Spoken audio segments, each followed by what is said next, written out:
Here he is, everyone's favourite grouch.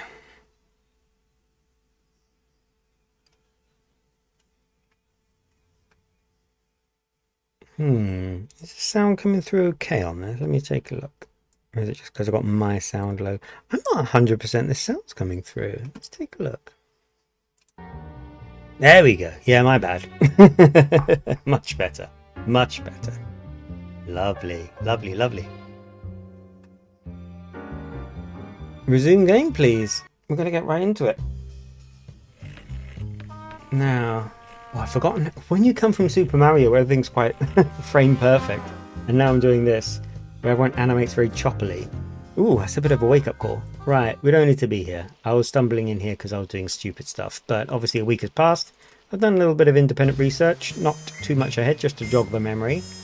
And I think we need to talk to the Count about his missing companion, Reagan. Sir has returned. Sir has? Who would Sir like to see? Indeed. We're going to be seeing the Count today, please. Is the Count receiving guests? No.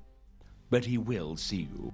I always like that line. Your interest in the Mundy case wouldn't have something to do He's with straight your in with missing it. companion, would it? Why, Mr. Lewton, I'm impressed. You actually do have some detective skills. What's the deal? He was my friend. Perhaps my last friend. He was a dwarf of simple tastes, and when I was younger, he drove my carriage for me. He just These misses his days, given friend. that I Oh. am confined to the conservatory, I have no need for a driver. But I kept Reagan on the payroll so that I should have someone to talk to. When did he go missing? 3 days ago.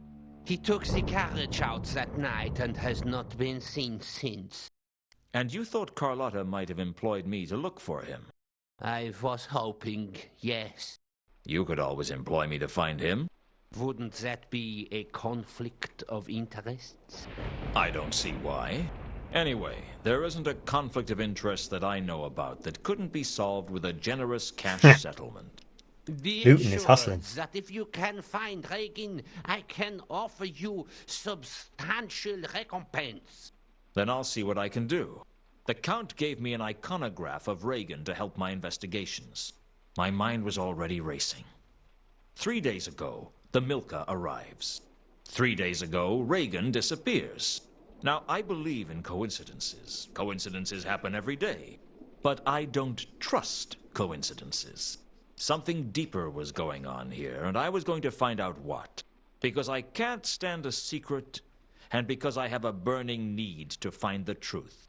But mostly, because there was a wad of money in it for me if I found out. As Benoit Blanc much put it was an envelope of cash. Now Akilo is pointing out the interesting, I guess the term could be, outfit that Count von Uberwald is wearing, which weirdly I didn't notice till this playthrough either. But yes, he has no trousers on. He's got a military jacket on, hopefully something beneath that, and his slippers. And he still acts high and mighty. It's quite odd. Right, hang on. He gave us a photograph of Reagan. Reagan was Count von Uberwald's driver and confidant. He'd paid me to find him, or to find out what had happened to him, and had given me this picture of him to help. Is there anything useful you could tell me about Yeah, Reagan we want the that would help deets. me Give find me the him? deets. Only that he was a dwarf, a good driver, and that he liked a rat burger as much as the next dwarf. Okay, useful, brilliant, superb. Do we have any clues? I don't want to get too bogged down in the notebook this time around. I mean, you can't not, because that's kind of how this works. But hang on. If we go to this page, the Wine Barrel's Golden Sword, hiding place. I don't think he knows anything about this. I think basically just getting the lead on Reagan is going to help us along. Golden Sword, Golden Jewel. All of these things seem disconnected, but of course you know how it is. They're all going to start coming together. I don't really think we have anything I'll be else. back later. I look forward to it. But at the same time, I have proven during streaming this to be very, very bad at cutting corners, thinking I'm being efficient. But what I'm actually doing is just missing clues. So we have Reagan Wait, can we ask Carlotta about Reagan? I do know that we need to ask the gentleman here. Skiffy is saying, just got a big Twitch payment notification. Took a few minutes of panic to realise it's 6 months to Drea. Well, there you go. I'm sure Drea won't mind. Drea's like, we can have that kind of panic more often, longer, please. I hope. Yeah, hello, Mr. Scopler. Have you seen this gentleman? I showed Reagan's picture to the first mate, and he recognized it. Yes, I think that was the dwarf who pulled up in a carriage shortly after we docked. I think he collected some of the cargo, too. Do you remember which way he went? He drove away upwards at high speed. I wouldn't be surprised if he caused an accident somewhere down the line. There we go, now we've got a clue. So the carriage sped away from the milker at the time of being picked up 3 days ago. So if we pop back and we look in the notebook at the new clue. Lewton, tell me about the new clue, please.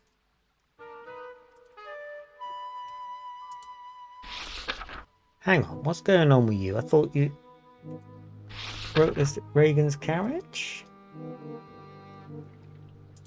Oh, he doesn't want to bring it up. Okay. Now this is odd, because can you see if I mouse over that, but not this one? Oh, it's because the mouse and the... It's a weird glitch. The mouse and the words aren't actually that aligned. They're actually up here. Isn't that strange? I wonder if that's to do with getting the game to run on new hardware. I have to waft above it, because I was like, why can I not speak about this? There we go. Can you tell me anything about the carriage the dwarf was driving? Oh, I'm sorry, I can't remember. My memory isn't very good. I need things to jog it. Would a crowbar work? But that's not what I Lewton, meant. please.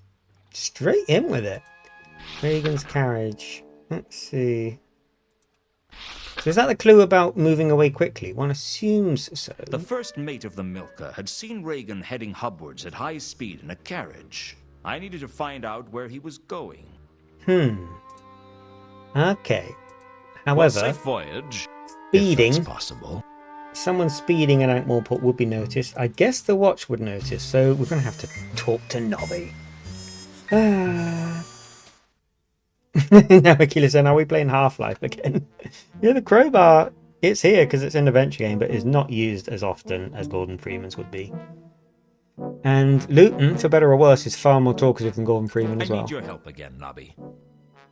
He makes everyone so happy when he speaks too. Well, okay. I suppose. Here we go, here we go. Try to wake up, Nobby. We need to talk to you about this. Did anyone report a speeding There we go, carriage this is what 3 we want. days ago? Funny you should ask that. Sergeant Colon was almost run down by a carriage 3 days ago. He's been going on about it ever since. Says we ought to have speed limits for carriages. How would you tell what speed a carriage was going? Well, a watchman's instincts are never wrong. You could always go for a more preventative approach. Like what? Well, you could ban carriages altogether. Yeah, that'd work. Hey, you could go one step further. Lewton, You stop. could ban people from Ankh-Morpork, and then there'd be no crime at all. Well, there'd still be the trolls and the dwarfs, and the gargoyles, and the gnomes, and the undead and the golems. Of course, the golems don't make much crime, and the gargoyles' only crime is avicide. And it's not like we're short of pigeons. But the trolls and the dwarfs, well, I mean, they make as much crime as any of the humans, maybe even more. It's no fun when it's this Racism. easy. Like shooting fish at a barrel. Eh? Never mind. About this carriage the other night. Where did Colon see it? I think he said it was headed for the Magdalen Bridge. It wasn't much of a lead, but at least it was something. Usually you could only get a lead out of Nobby with a scalpel. Yeah, we'll take it. That crooning saxophone indicates we've got a new location to visit in Ankh-Morpork. Well, good night, Nobby. Well, I'm sure I'll be back. I'm going to do it. I'm going to slowly trudge out. I'm going to milk Yeah, right, Lewton. I'm going to milk a slow animation. Look, there he goes. Oh, I'm rushing all the way to the Magdalen Bridge to make the most of this lead you gave me. Time is of the essence. The city could be upturned by the conspiracy at any minute. Where's the Magdalen Bridge, please? Ah, here it is.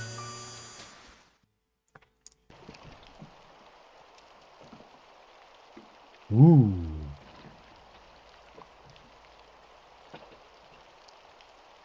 The Maudlin Bridge was one of 10 bridges that linked the city of Ankh to the city of Morpork. It was an unremarkable structure, most famous for the number of suicides it attracted. The trouble with trying to drown yourself in the Ankh is that you're more likely to break a leg falling onto the thick crust of the river than actually come near any water. Still, if you were heavy enough, you could eventually sink into the depths. I can think of nicer ways to go, though, and much quicker ones, too. I see, I see. So this way's kind of a bust. Yeah, now Aquila does not much favour this way of dying. Yeah, the River Ankh, you might say it here, the River Ankh is filthy. It's awful. The River Ankh. Probably the only river in the universe on which you could chalk the outline of a corpse.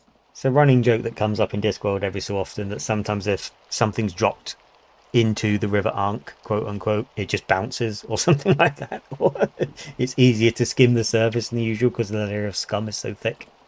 Clue! Some fabric had caught on the railings of the bridge. Super fanfare. Bub, bub, bub. Aha, skid marks. So the carriage might have crashed. Something had clearly lost control on the bridge. Something with wheels. Beyond that, it was difficult to say.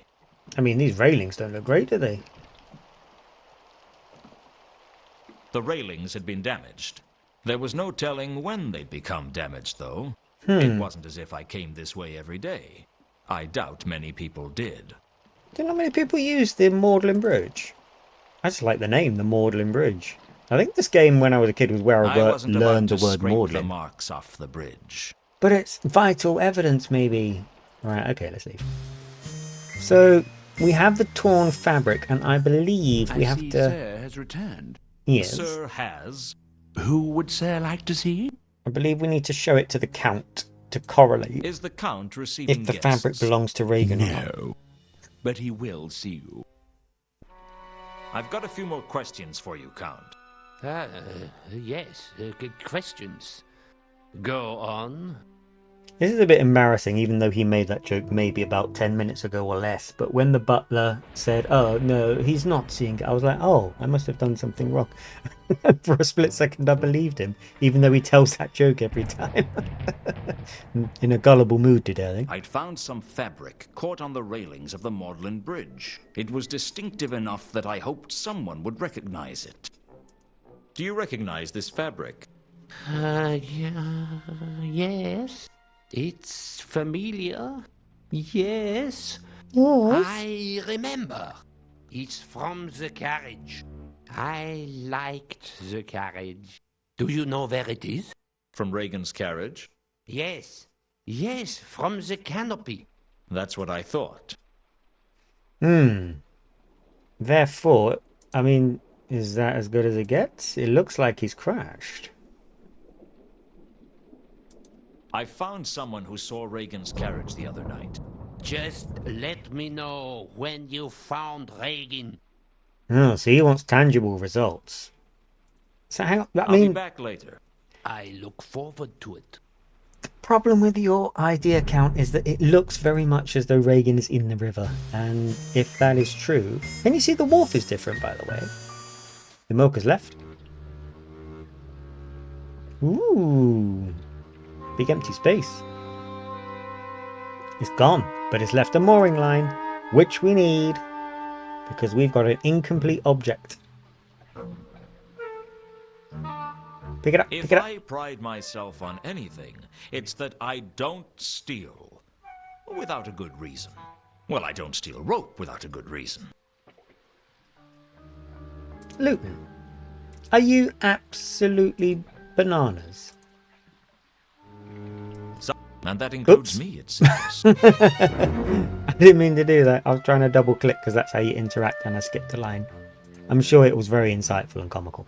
It hadn't been easy getting the grappling iron from Malachite. Of course, even getting a meaningful sentence from Malachite was a challenge.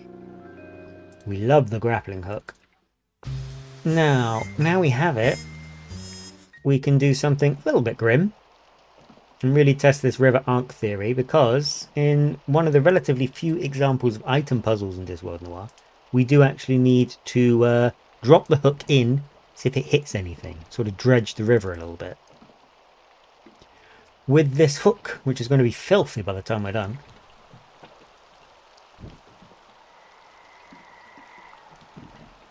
Here we go. There was something down there. I was sure of it.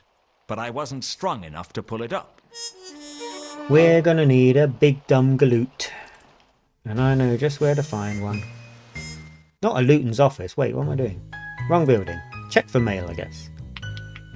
Nothing. Cup of coffee? Have a cup of coffee. Gotta treat yourself, ain't you? Nothing like a cup of imp-made coffee to make me jittery and paranoid. Seems to be the only way to survive in this town. Right, Rodan. Are you back yet, Rodan, by the way? No. But Malachite is, and that's what we need. Oh, look at him. That poor sweet summer child. Right, we have some information for you. This page is glitched, isn't it? I have to go right above the clue in order to... There we go. Listen carefully, Malachite. I've been patient with you, and you owe me a favor. I need you to use the grapple to pull something out of the River Ankh. I don't know for sure what it is, but it's big. Too big for me to lift. But you could do it. And I figure you owe me one. Don't know how or why. Found Therma? Look, Therma is dead. Remember? We found her in the mausoleum. Not Therma. Therma alive. Find Therma. Look, she is dead. Get used to it. Not dead. Find Therma.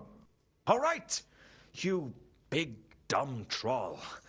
I'll carry on looking for Therma if you help me get this thing out of the river. Do we have a deal? I pull thing. You find Therma. Yes? You scratch my back and I'll scratch yours. Or something. Whatever you want scratched, within reason. Don't want scratching. Find Therma. Okay. You pull thing, I find Therma. Got it? Need grapple. That may be the first intelligent thing you've said to me.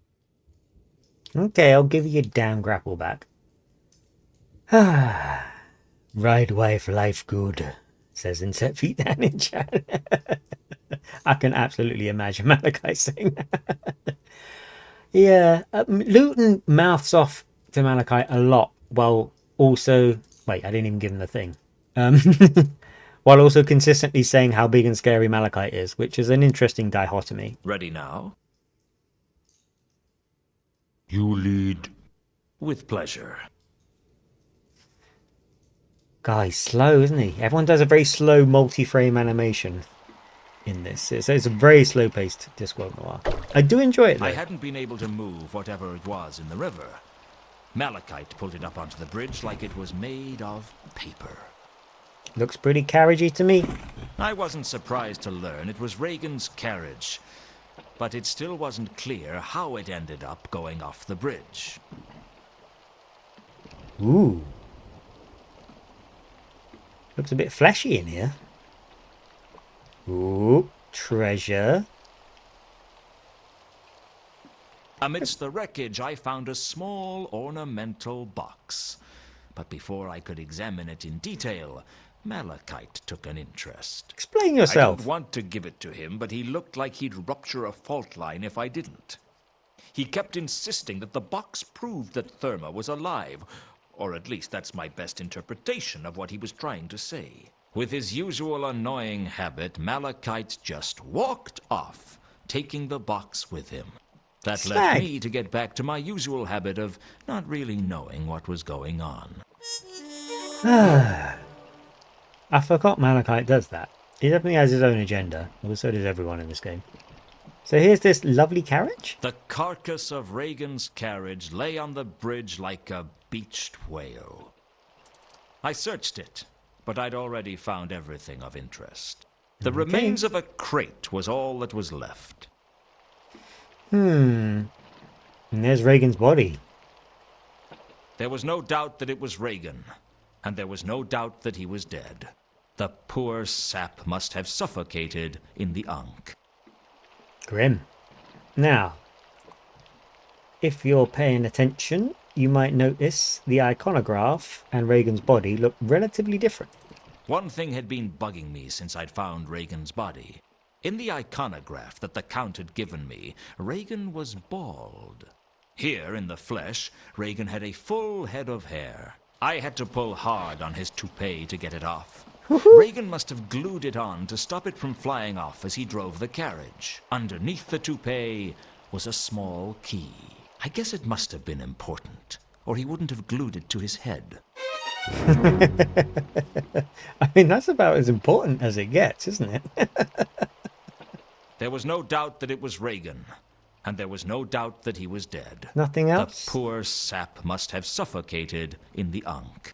So, Reagan had a key on him so precious that he would glue it to his own head.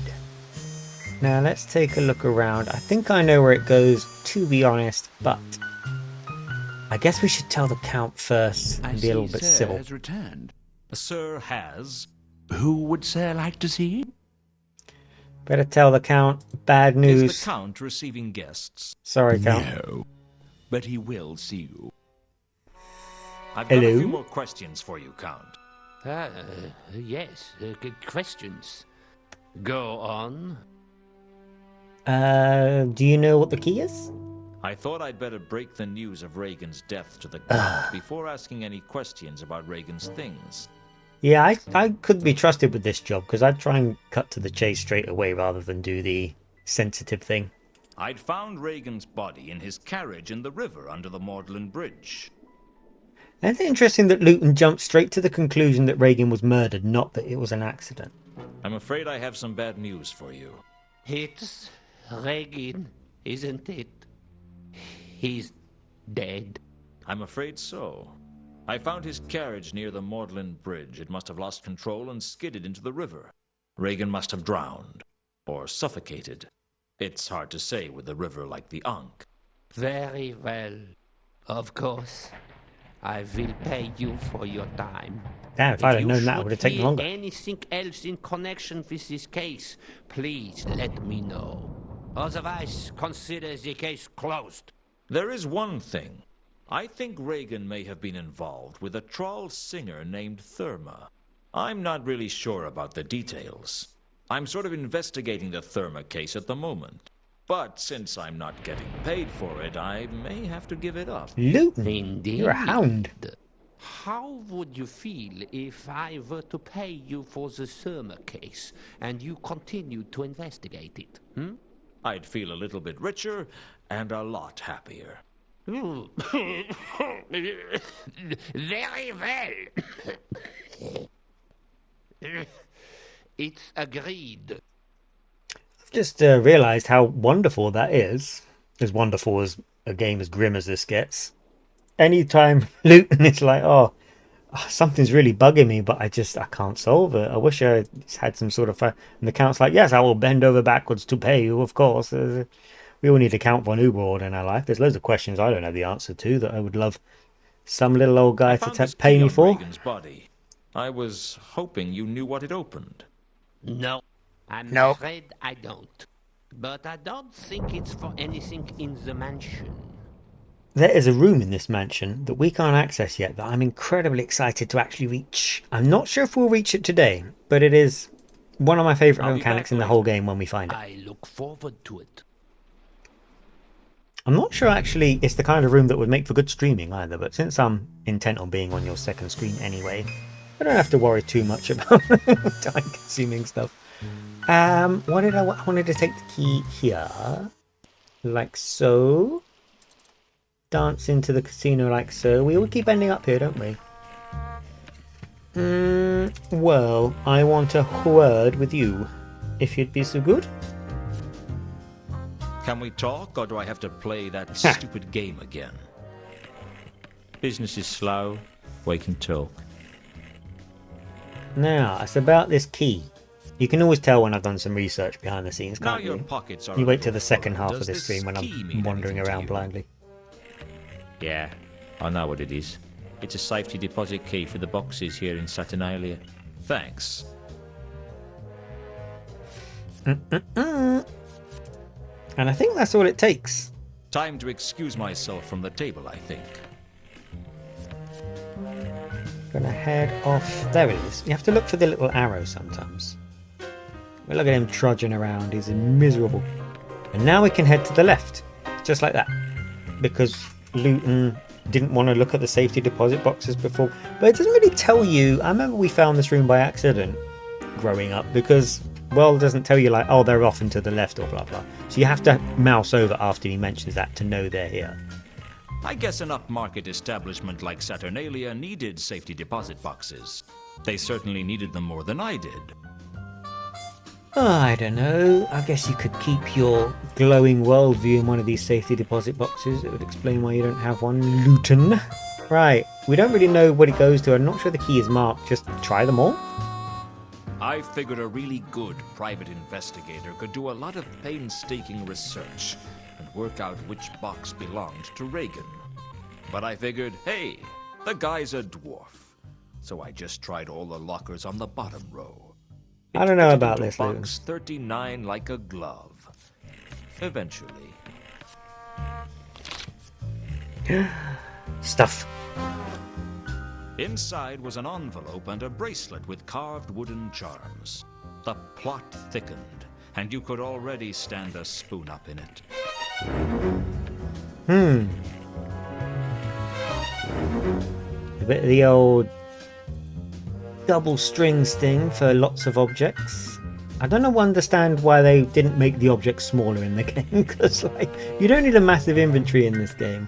The envelope had come from Just pinch Reagan's the objects safety together a deposit bit. box, and I had a feeling that it was important somehow. The thing was, it seemed to be empty. When I opened Reagan's envelope, I don't know what I was expecting. What I wasn't expecting was to find that the envelope was empty.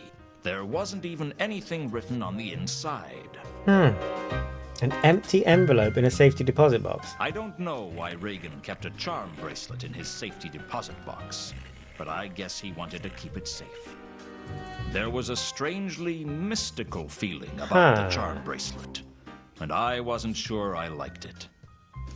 Alright, so we've got some clues. Come on, there we go. So how does this tie into the therma case? An empty envelope. Maybe it was a threat that was never sent? Let's see what I see Sir the has Count returned. makes of all this. Sir has. Who would Sir like to see? Like to see the Count, please? Is the Count receiving guests? No. But he will see you. I didn't fall for it this time. I've got a few more questions for you, Count. Yes, good questions. Go on. Very well. Hello, Riddler. Thank you for joining us. We're finding out some clues about a dead dwarf in Discworld Noir. This empty envelope belonged to Reagan. Does it mean anything to you? An empty envelope? I don't understand. Neither do I. Ha. Recognize this? Yes, I do. It is Reagan's charm bracelet. I gave it to him. Is there something special about it? It's been in the family for years. I'm not sure where it came from, but I believe that the charms were carved from the wood of the serendipitous redwood. What? They were very, very old trees, and they grew very tall. Up to a mile, if the texts can be believed. The trouble was they were very top-heavy, and the slightest wind would knock them over. How do they grow so tall? That was the thing, you see. They'd fall over, but they were unbelievably lucky. They'd prop themselves up against each other like a house of cards. Lucky trees? Oh, believe me, as a student of flora, I have seen many such strange things evolve. Strangeness is indigenous to the Discworld. What happened to the redwoods? Someone cut one down, and the rest came down like dominoes. They crushed the fellow with the axe, I believe. I guess they weren't so lucky for him. Huh, so it's made out of wood that not only appears to be lucky superstitiously, but kind of provably is. Okay. I decided not to bring up Reagan's murder again. I couldn't escape the feeling that something in the old man faded when I told him his only friend was dead. God, Lewton, you do have a heart when it's convenient I'll for be you, back don't you? later. Usually when I it means look you're not forward doing any to work. God, you've rinsed him clean of money, which I haven't seen him give you, which he presumably is, though. I I have a Sir has feeling we returned. should update Sir Carlotta on a lot of has. what's going on. Who would Sir like to see? If indeed she's trustworthy, of course. Is Carlotta home? Alas, no. What a shame that Sir's trip has been wasted. Perhaps Sir would like to leave now. Tell her I called by. Why, my loins stir at the very thought of serving you in this way, sir. Very nice. I Right, think I'd off we better go. be going. So soon? But Sir has barely had the chance to irreparably damage the furnishings. I'll irreparably damage your face, you keep this up. Now let's get out of it. Chibba chibba chibba chibba. Which one was this again? The Guild of Archaeologists? Oh god, we can't even get in there yet, can we? We need to get this. We've got the clues. Where's Carlotta? Is she back at the casino? I'll pop in briefly. I don't know where she's gone. And she will do this. She'll just like leave the state of play, so to speak, every so often. No, nothing going on. I don't need to talk to Warby yet, I don't think, but he is going to come into it a little bit later.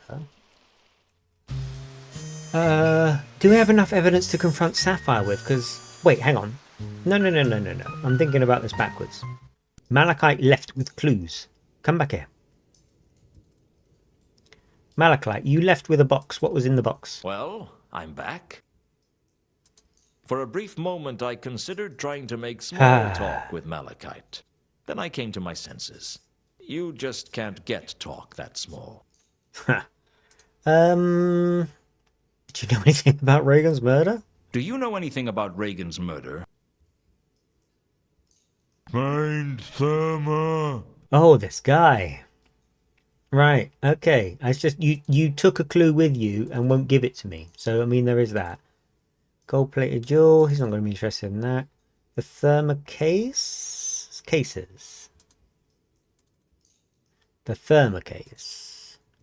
Sapphire lied? Either Malachite was wrong, and that rubble was all that was left of Therma, or Sapphire had lied to me. I needed to find out which. I'm trying to find out why a troll named Sapphire would lie to me. Any thoughts? This guy. Can tell what he's going to say. Don't know nothing about that. Oh, I thought you were going to hoot find Therma again, so at least that's something. Okay, alright. This was a bust. I think maybe it's time to talk to Always a pleasure Sapphire talking again. at you, Malachite. An empty envelope in the casino. Sapphire's always at the casino. She might know something about it all.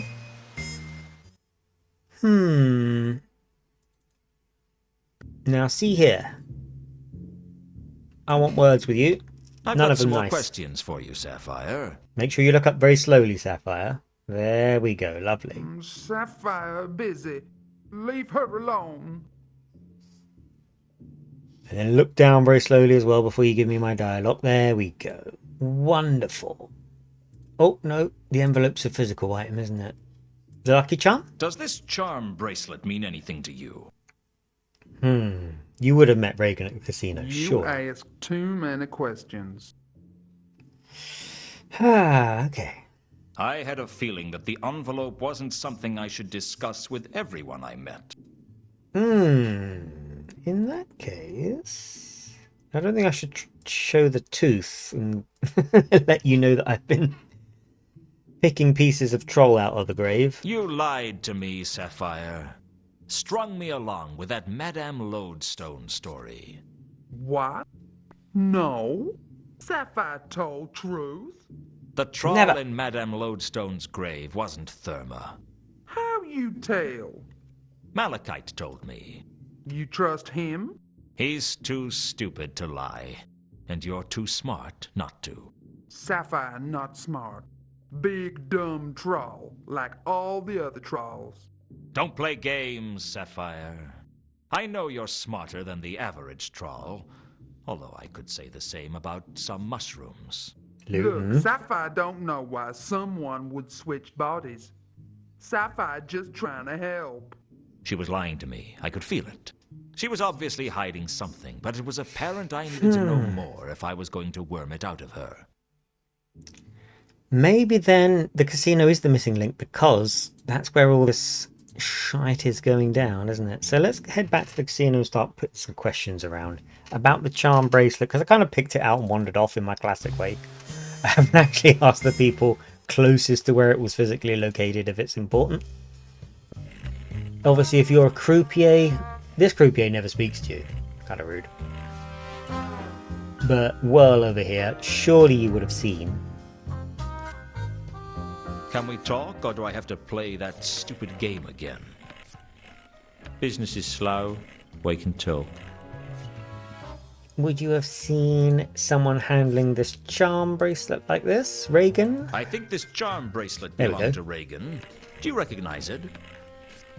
Sure, he used to wear that on the few occasions that he gambled, and that wasn't very often. And when he didn't use it, it went in his safety deposit box? I guess so. He used to hang on to it like his life depended on it when he played. This envelope belonged to Reagan. Did you ever see him with it? Sure, he carried it around the casino sometimes. I never knew what was in it though. Did he show it to anyone? I guess. I don't know who though. Now that's interesting. But you don't know enough information. Are you being coy with me because you want more money? Let's check. I didn't need to bribe him again. No, okay, we're definitely on the level. Okay, well, as much on the level as this guy gets anyway. I was told that I'd find a certain troll's body in the Salachi Mausoleum. Only when I got there, it wasn't the right body. You wouldn't know anything about that, would you? You went rooting around in the Salachi family mausoleum. Hey, leave me out of this, Lewton. This case is too hot to handle. The further case, Sapphire. Losing streak. Anything more you can tell me about Sapphire's losing streak? What's to tell? That troll holds on to money like a drunken dwarf holds on to his temper. No good. What about money case? Does money case? Google walls. No, the money case you're not really involved with. Thermocase, Sapphire Lied, Malachite. He doesn't really know about Malachite that much. The Von Uberwalds.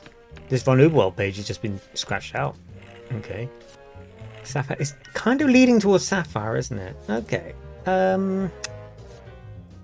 Do you own this place? Saturnalia? No, you gotta be kidding. Who owns it? I don't really know. Probably a whole group of people. For all I know, no one owns it, and it just keeps ticking over all on its own. Is that likely? Frankly, I don't really care. As long as I get paid, it's all the same to me. Don't you have an inquisitive mind? No, I find people with inquisitive minds don't live too long. So he's got information and a Time buttload to of excuse cynicism myself besides, from but the table, I think. not much else. Oh, my dog is looking at the conservatory very concerned because it's extremely windy outside today. Right. I think we're going to have to indulge the conspiracy nut. It's the only way. No, that looks like a temple. It's not a temple. There's some really interesting architecture in this game. A lot of domes and things like this. I always noticed that. As well as the more traditional kind of, like you've got big brown buildings, that kind of, but then the more traditional kind of English style, I guess, medieval buildings, but a lot of domes too.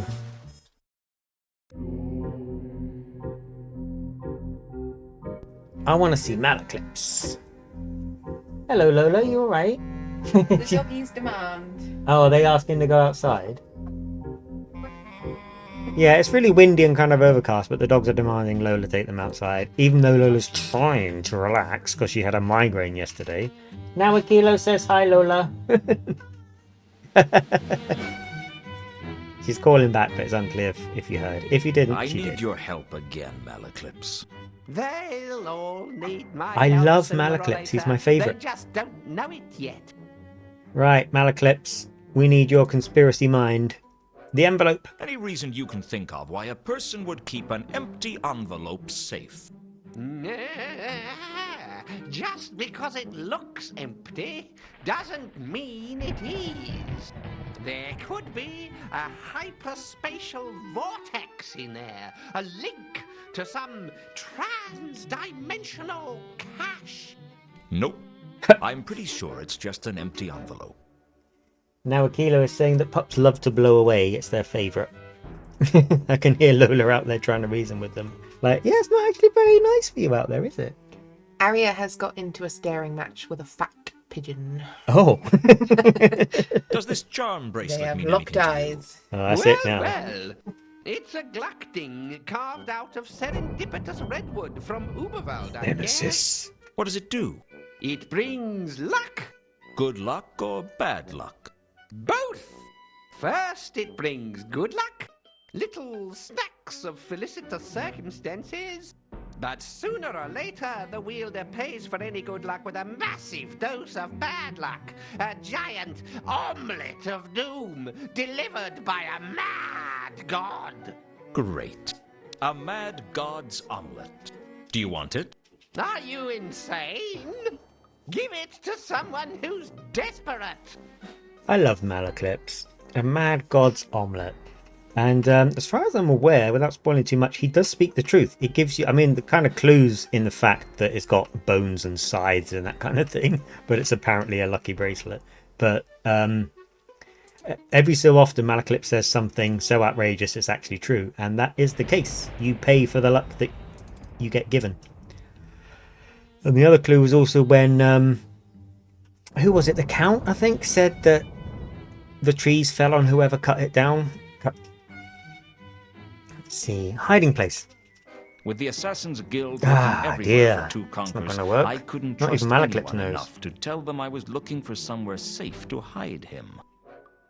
Outside in treats. The Milka brought some Oh, I see. interesting Now they're getting cargo a snack. into Ankh They're keeping Lola busy, these dogs.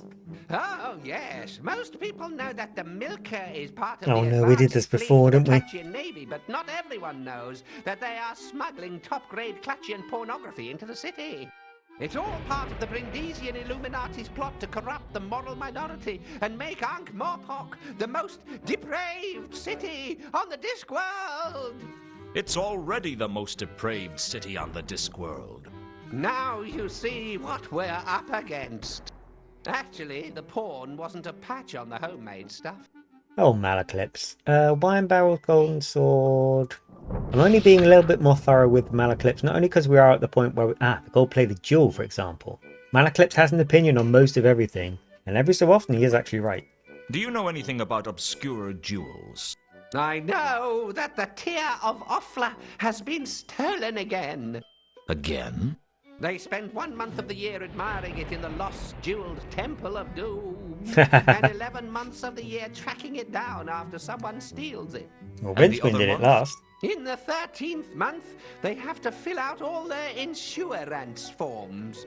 In-sewer ants? An Agatean concept. People pay money against the odds of a particular disaster or theft occurring. It's complicated. You weren't animated when you said that, and it appeared in the inner monologue voice. I'm sure that's fine. Unless Malaclips is telekinetic. I mean, we've kind of just seen that for ourselves. Let's see. Losing streak, Sapphire's money. We already gave an opinion about Sapphire, and he does have an opinion on it. He seems to have his finger on everything. Horst. Have we talked to you about Horst? What can you tell me about Jesper Horst? I think we have. Horst is a major player in several conspiracies. The Brindisian Illuminati are still after him for stealing the unholy pail. Certainly not someone to be messed with. He brings up the Brindisian Illuminati a lot, and I'm not sure if that is actually relevant or not, because Malaclips is so mad that you can't actually tell if what he's saying is important or not. Give me another lead on Sapphire, Malaclips. What do you know about Sapphire? That troll is nothing but trouble. Yeah. She's in with the Breccia, you know, the troll mafia. She ran up huge gambling debts, and now she works for them until she's paid them off. Nothing concrete. You're right. You got grapes. Lola peeked around the corner, looking very smug, with a huge bowl of Italian grapes, and now she's left. Oh, of course! Conspiracy! Tell me about Reagan's murder. Do you know anything about Reagan's Come on, murder? Malaclips. We need the goods. Reagan was secretly a member of the Dwarfish Tongs. He was rubbed out in a gangland skirmish between the Shin Kicker Triad and the Neck Cleaver Elite. That's not true. But sometimes he'll tell you something that spoils the game, so it's worth asking.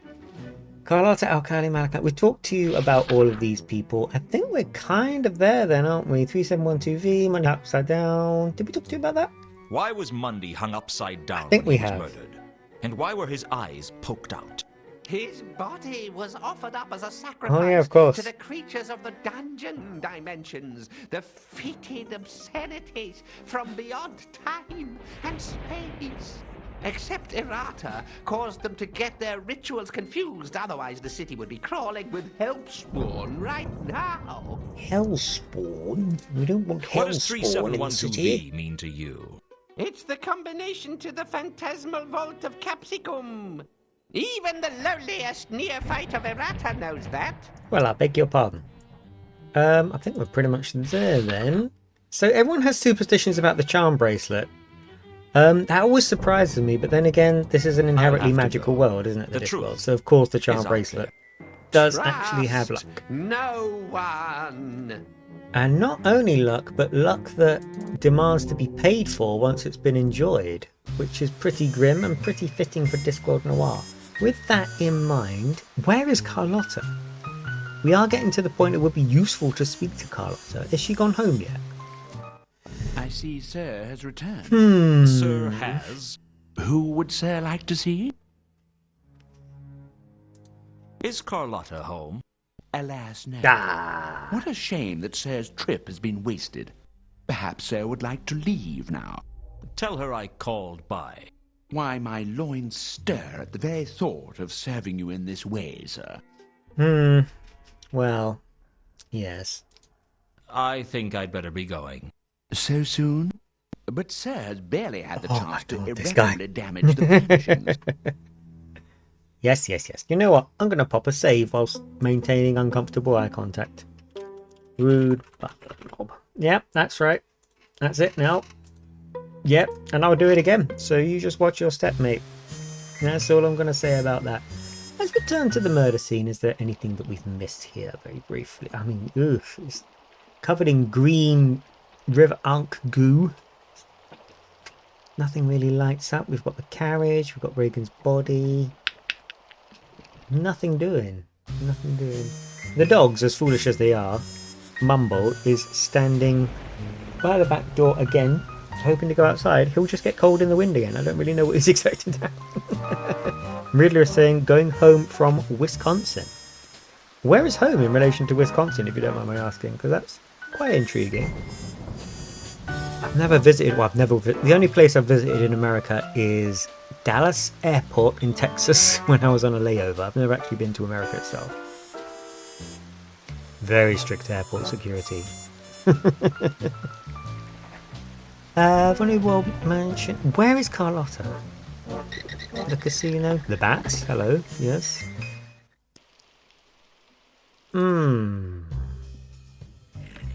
Let's talk to Warb a little bit more. But I can't get to Warb unless I talk to Whirl first, which is a bit annoying. It's a weird mechanic. I have to talk to Whirl in order to get into this corner. Can we talk, or do I have to play that stupid game again? Business is slow. We can talk. Well, this is very awkward, but I'm not speaking to you at all. I'm Time actually to trying to speak excuse to Warb. myself from the table, I think. That's so awkward, isn't it? Hello, can we talk? Well, I'm not going to. Hello again, Warp. There we go. Here's the guy. Lewton. Lewton. Envelope? Have you ever seen anyone This with them? is an Aha. envelope that belonged to Reagan. Have you seen it before? No, I don't think so. You're not sure? Sometimes it's like hard to be certain of like, well, anything. Now Akilo's saying you're missing out on our various world-class evils, Nuki. Also, we have American Chinese food, the best food ever devised. That I do feel envious of, I must admit. When I see in movies, our Chinese takeaway, we call it takeaway rather than takeout, doesn't come in the little cute boxes that they do in America. Apart from a very few select brands that are more like high street chains, we get sort of big foil containers for our Chinese takeaway. And they always look really fun to eat Chinese food out of. I had a feeling that Warb might be interested in the charm bracelet, but I didn't know what he had to offer me yet. The one thing I knew about gambling was that you kept your cards hidden until you needed them.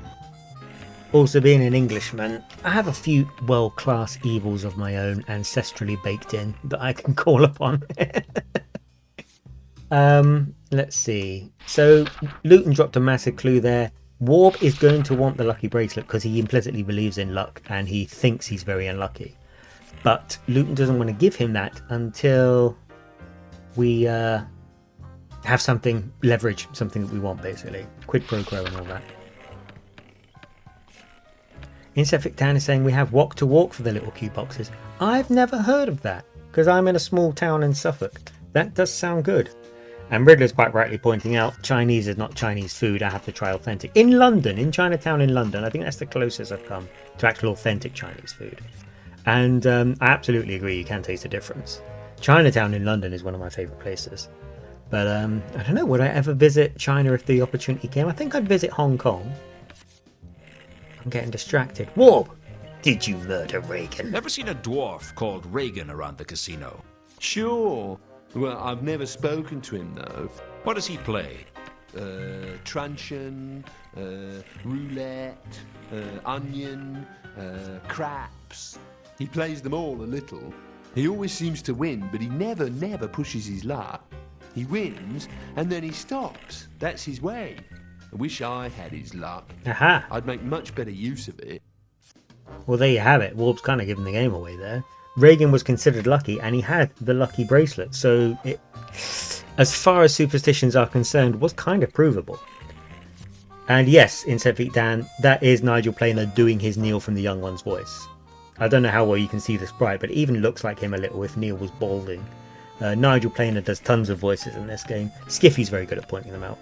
And I love that chat is kind of diving into a whole a foodie discourse. I love when foodie discourses arrive out of nowhere. It's one of my favourite things because food is one thing that everyone likes talking about. So every so often it happens where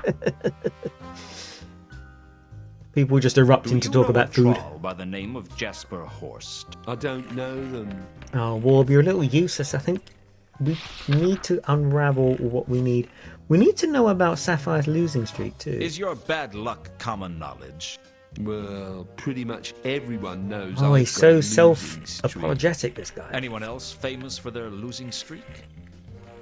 Well, the Sapphire. She's not very lucky.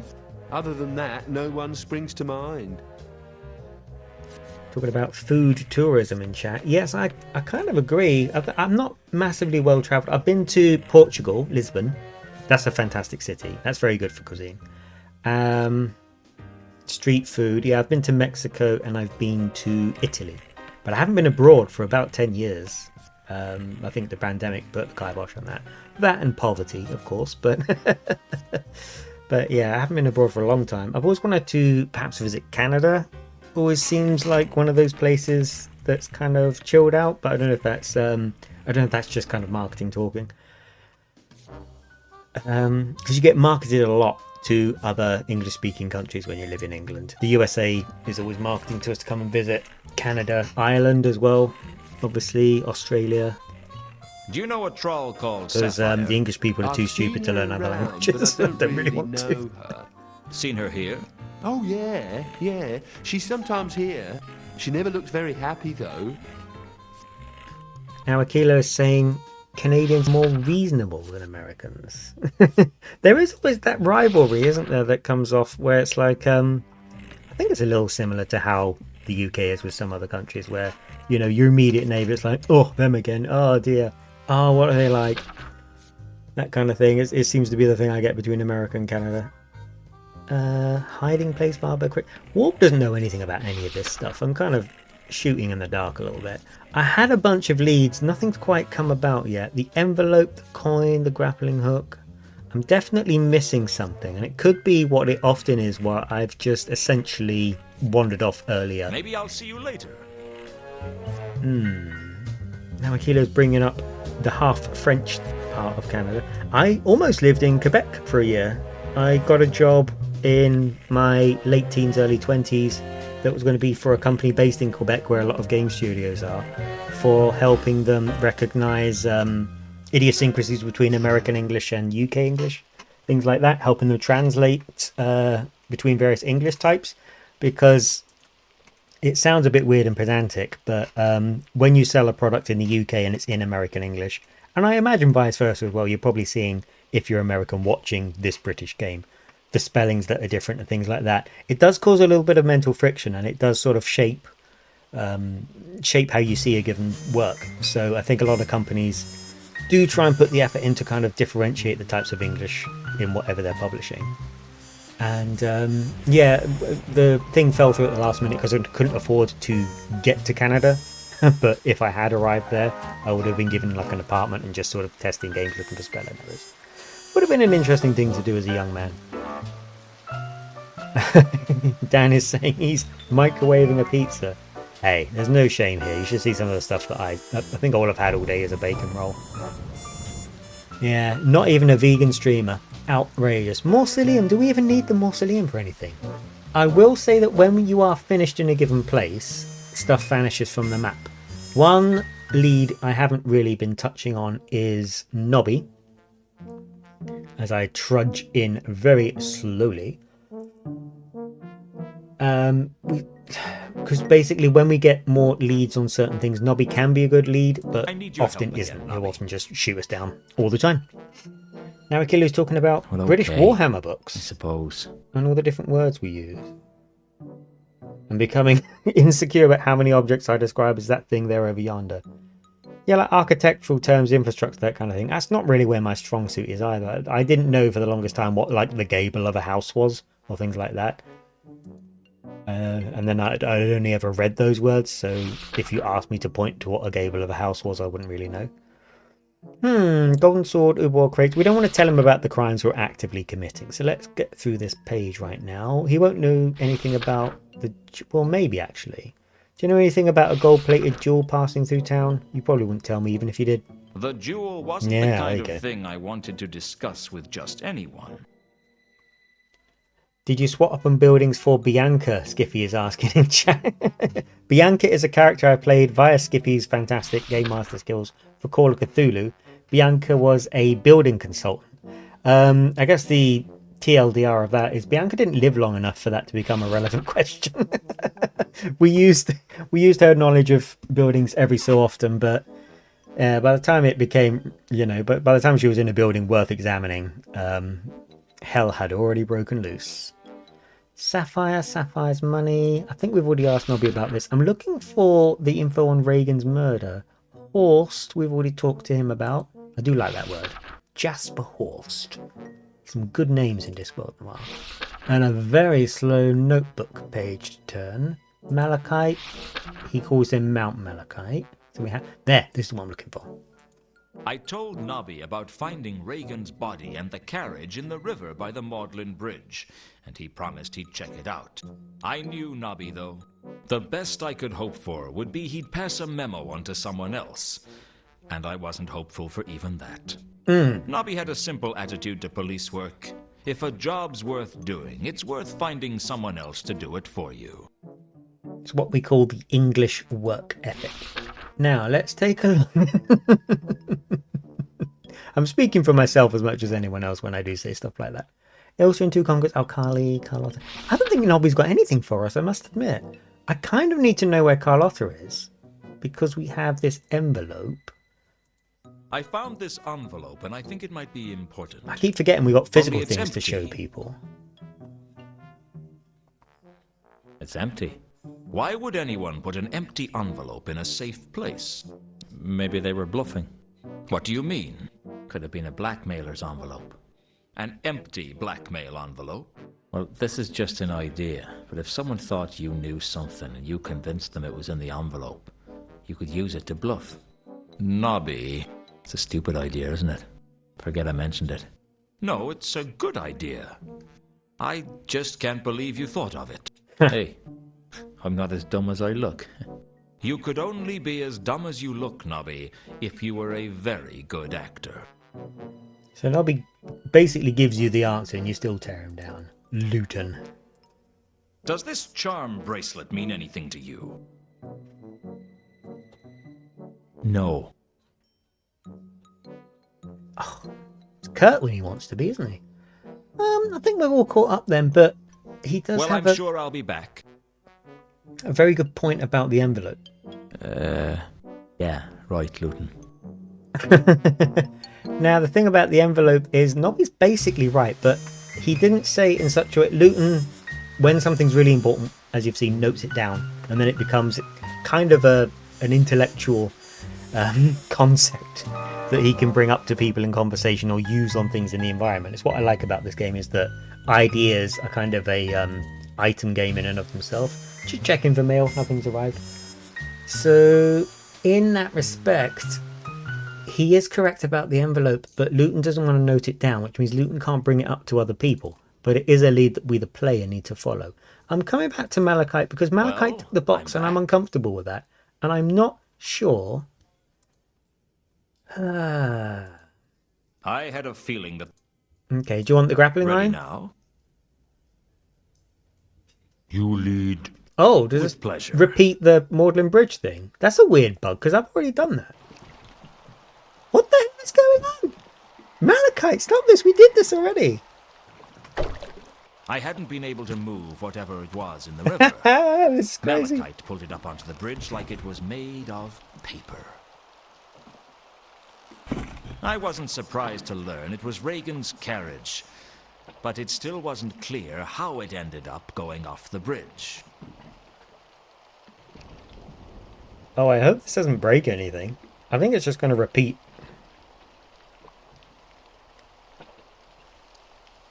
Yeah, look Amidst at the him gape wreckage, as he I sees found the a box. small ornamental box.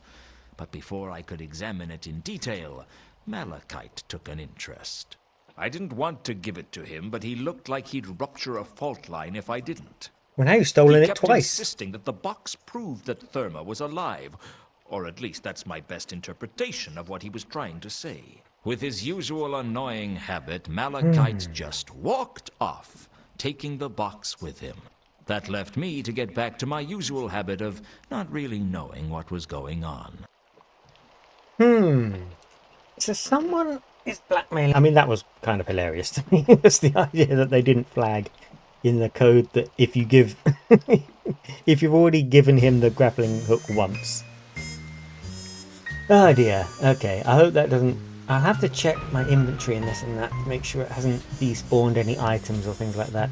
It is a little bit buggy, Discworld Noir, but always in a relatively harmless way where it just repeats content in that way. I need to confront Sapphire, but I don't know if I have enough.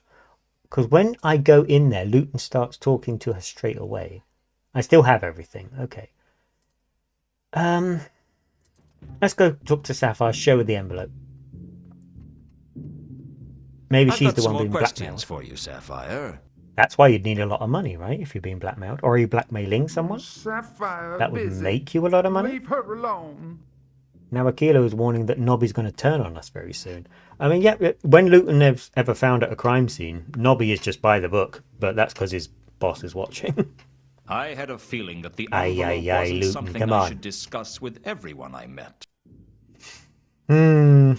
Does this charm bracelet mean anything to you? You ask too many questions. I'm getting close, Sapphire. I know that I'm getting close. What do we have conceptually? Speaking of ideas as a currency. The sword, Sapphire. Let's look at your actual page. I know about your problems. Problems? The debts. The huge losses. You're struggling just to keep your head above Still, we're water. not quite there yet. I bet you've had to make all kinds of nasty compromises just to keep yourself going. What you talking about? Who been saying such things about me? Does it matter? It mattered to Sapphire. All right. I heard it from Whirl, and he should know. Huh. Whirl. He don't know everything goes on at Saturnalia.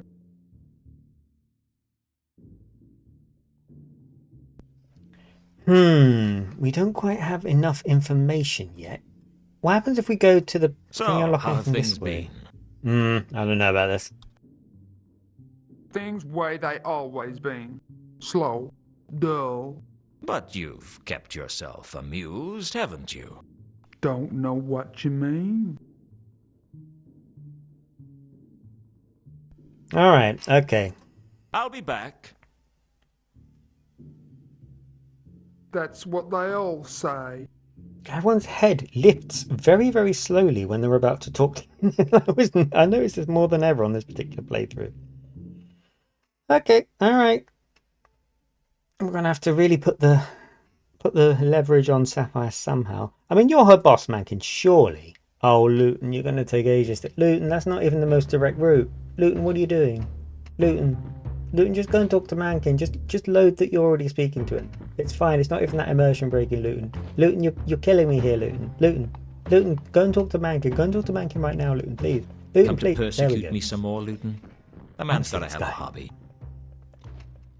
Yeah, we'll ask you about your employee. I don't know why I haven't been thinking about that. Where'd you get her money? Where did Sapphire get all Because you that ain't paying money her that from? much. I know that much. Ha, ha, ha. You never give up, do you? That's considered an asset in my line of work. Just leave me alone, Lewton. I'm sick of the sight of you. I'm sick of talking to you. And I am sick of all your damn questions. Look, you know I'm not gonna give up. Why not just pretend you've held out for a commendable length of time and finally cracked? It could be our little secret. Lewton, if anyone starts saving up to get an assassin for you, let me know, will you? That's one cause I'd gladly give generously to. In the meantime, Rob what about Brydon's in a bad Sapphire's mood. money? I didn't even know she had any money. She claims to have won it over at the casino. At Saturnalia? You've got to be kidding. I think If this might be Sapphire a had a big lead. win, the whole town would know about it by now. No, I'd be prepared to bet it has something to do with whoever she met when she missed her shift. Who did she meet? I've no idea. All I know is she missed her shift because she had to meet someone. Thanks for your help. Oh, it's always a pleasure, Lewton. The grumpy egg has spilt some tea. Ho, ho, ho. And it's back to the dressing room with me. Just for fun, shall we do it? That's all for now. At Luton's top Always a speed? pleasure. Right, Sapphire, I've got some tea. I'm on my way.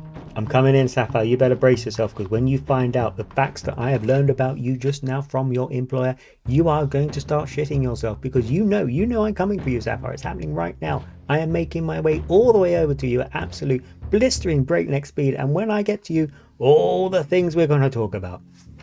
Hello, me again. I've got some more questions for you, Sapphire. There she is. Sapphire busy. Leave her alone. I love this game, but so many animations are someone very slowly looking up. It happened in Nobby's office as well. Someone very slowly looking up. Look how quick she can move her head when she wants to. And like they don't deliver their line of dialogue until they've got to the... Hey. Mankin told me that Sapphire had met with someone secretly. I didn't know who or when. Frankly, it only just qualified as a clue. Enough that we wrote it down. I hear you had a mysterious meeting not too long ago. Not long after, you turn up with a lot of money. Sounds like an awfully big coincidence to me. Sounds like my kind of meeting. Stop harassing Sapphire. Already told Lewton. Won the money at Saturnalia. Right. Hey, look at this. So that was the missing link that I had because I was stupid and I didn't talk to her employer, who of course would have a different version of the story. Because he's close to her, he has the proximity, but he doesn't have the same facts as her because she's not telling any facts. Therefore, the contradiction becomes self-evident. Oh, Beat Nookie. Right, we're going to confront her. This means that we've got enough clues to... Luton's going to really drive it home now. So, you won a lot of money at the casino. Yes. Already told you. Yes. Big win. You won big at the casino, but no one at the casino seems to remember you winning. They lie. Sapphire won big. And this mysterious meeting as well. You say that had nothing to do with the money. Forget about meeting. Meeting not important. Not important, eh? I think it is. I say you met with someone and they gave you the money. Someone who had something to hide. Someone who'd pay good money to keep it quiet. Who was it, Sapphire? No one. It wasn't no one who paid you, Sapphire. It was someone who was interested in me, wasn't it? Someone who didn't want me digging around after Therma. Why? What's so important that someone would pay you to cover up for them? Who is it? No one. You'd better tell me, because I'm going to find out one way or another. He's lost his And rag if now. you don't tell me, when I find out who it is, I'll tell them you told me where to find them. No. She'll kill me. Who? Who'd kill you? Therma. Aha. It was Therma. I've been blackmailing Therma. She not want to be found. Therma is still alive? Yeah? Hence the fake body. Good. Arrange a meeting with her for me. What? You heard me. Face it, Sapphire, your little scam is broken. If you want me to keep quiet about your little windfall, you're going to have to fix a meeting with Therma for me. Therma won't do it. Well, you'd better make her do it, because otherwise I'm going to go straight to the Guild of Thieves, Burglars, and Allied Trades to tell them about you. They don't take kindly to unlicensed blackmail. You do that to Lewton. me? Look into my eyes and tell me if I'm bluffing. All right. Give me some time.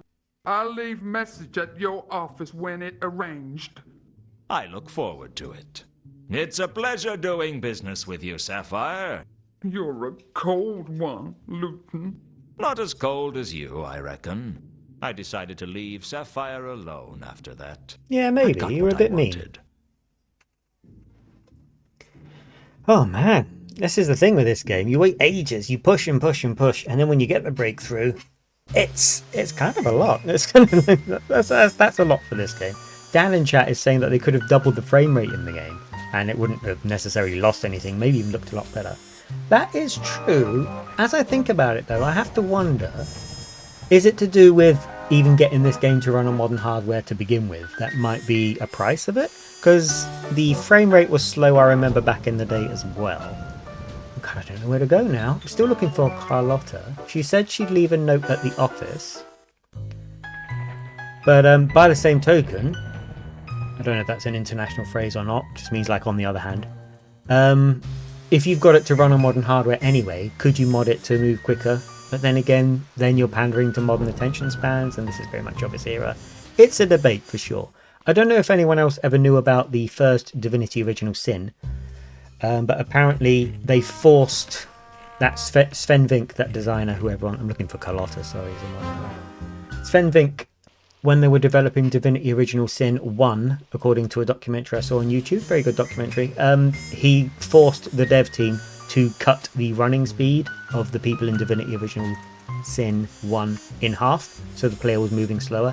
Everyone hated him for saying to do it, but it made the game world feel bigger because it takes you longer to move through and you have to spot more as you go.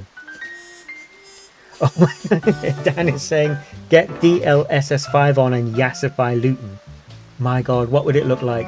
I don't even want to think about how it would look. Has Carlotta gone home? Because I'm just traipsing around Ankh-Morport looking for her. I don't even know if I need to speak to her. I just don't trust her when I can't see her. Carlotta? Is Carlotta home? Alas, no. Ah. What a shame that Sir's trip has been wasted. Wasted Perhaps as Sir would like what? to leave now. Do we need to speak to the Tell cow? her I called by. Why, my loins stir at the very thought of serving you in this way, sir.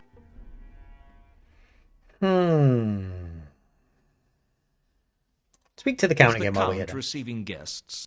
No, but he will see you. I've got a Hello, few more Sonny questions boy. for you, Count.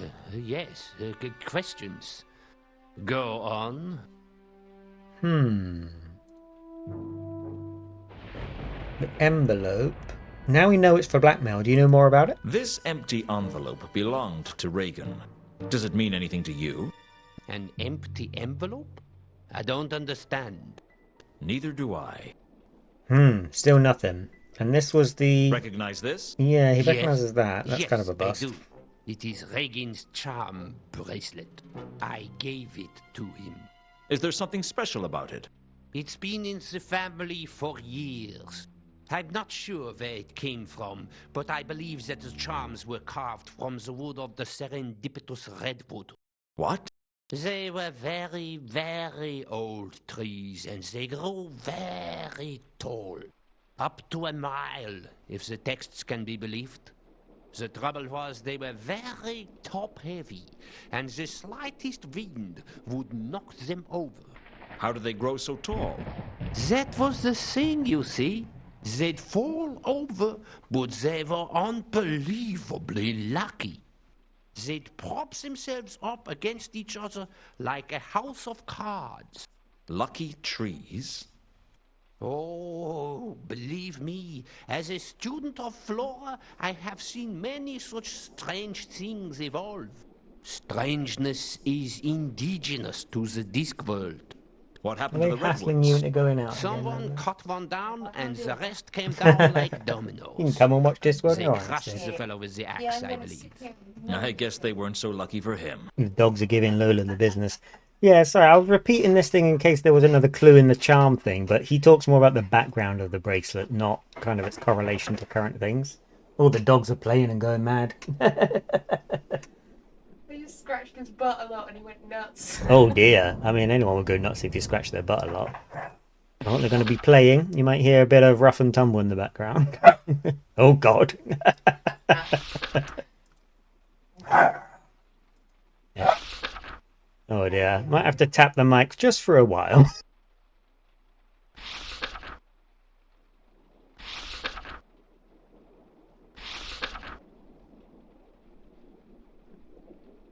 I'll be back later. I look forward to it. The pups are definitely much more high energy than the game, I do agree. But now Akilo's saying the pups are hyped for Noir. It's because it's sunny and then they go out and then they realise it's really windy and they get cold and they just get stuck in that little They're cycle. just idiots. Yeah.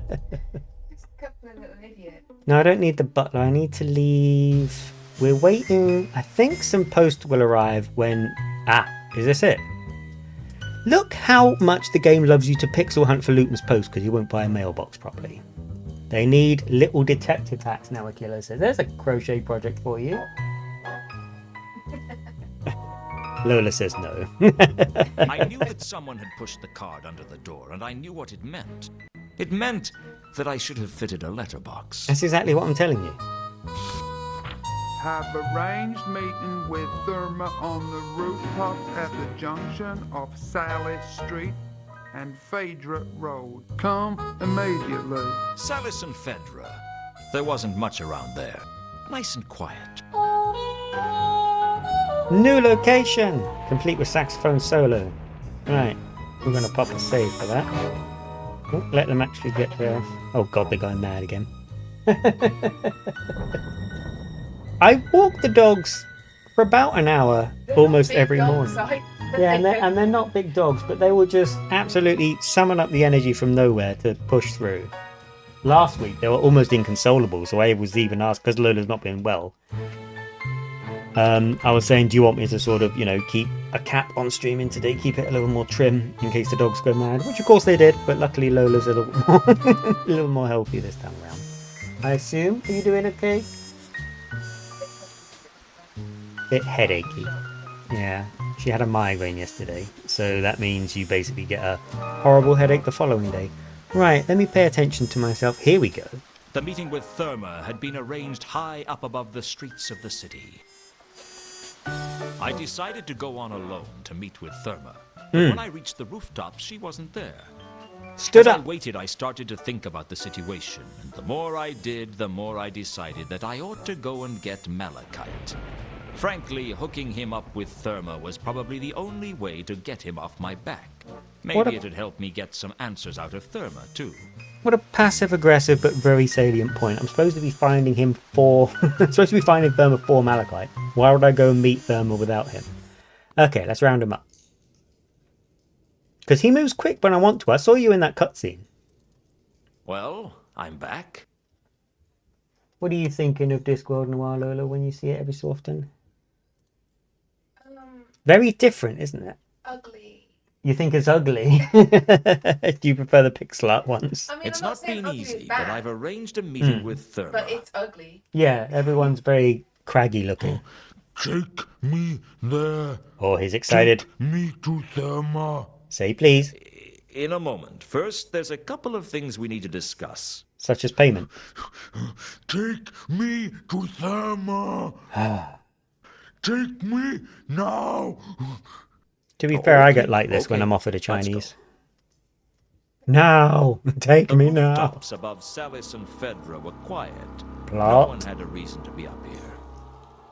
I was looking forward to meeting the mysterious Therma, and I was hoping I might get some answers out of her. Unfortunately, the last thing I remembered was looking up at the moon. That's not the moon, Lewton, that's The the next concrete. thing I knew, I was Oh, being God. arrested by the Watch. Not again. They told me Malachite was as dead as two sides of bacon, and I was the prime suspect. His back had been chipped away like he'd said something particularly insulting to a disgruntled quarry workman, and they seemed to think my crowbar was the murder weapon. I had the opportunity and a possible murder weapon. All they were missing was motive. And anyone who had ever tried to get an intelligent comment out of the troll had a motive to kill him. It looked like I'd been stitched up as nicely as a fine genuine tapestry. They took me to Pseudopolis Yard to be interrogated. They had a salamander lamp shining in my eyes, so I couldn't see what was going on, but I could hear Nobby and a troll talking in the darkness. It was probably Detritus, the first troll to join the Watch. Detritus was the troll many people in Ankh-Morpork thought of when they heard the word troll, bringing back as it does vague memories of sudden concussion and extreme pain. Sometimes you'd hear two short planks being described as thick as detritus. Your ideal street cop, in fact. So I'm a good cop. No, I'm the good cop. You're the bad cop. Then, why don't I get to prod him a bit with my fists? Because we're supposed to get information out of him, and it's hard to understand people talking through a mouthful of loose teeth. I can smash lightly, more like a gentle caress, right? No punching. I can kick using minimal acceptable force. Like Mr. Vimes says, lots of it. No punching, no kicking. We just talk to him. Talk? Right, well, I'll talk. You shout. All right, you done it. Own up now, we know it was you. No, not yet. Oh, all right. I've just got to start the audiograph. Right. All right, you done it now. You got to sing like one of them flappy twittery things. Wait! I've got to start the recording properly, otherwise it doesn't count. Right. Interviewing suspect Lewton. Present, Corporal Nobbs and Sergeant Detritus. Now? Now. All right, you done it. It might as well make it easy on yourself. Everyone know it was you. This is my interrogation, is it? Don't you change the subject, you miserable excuse for our horse's donkey.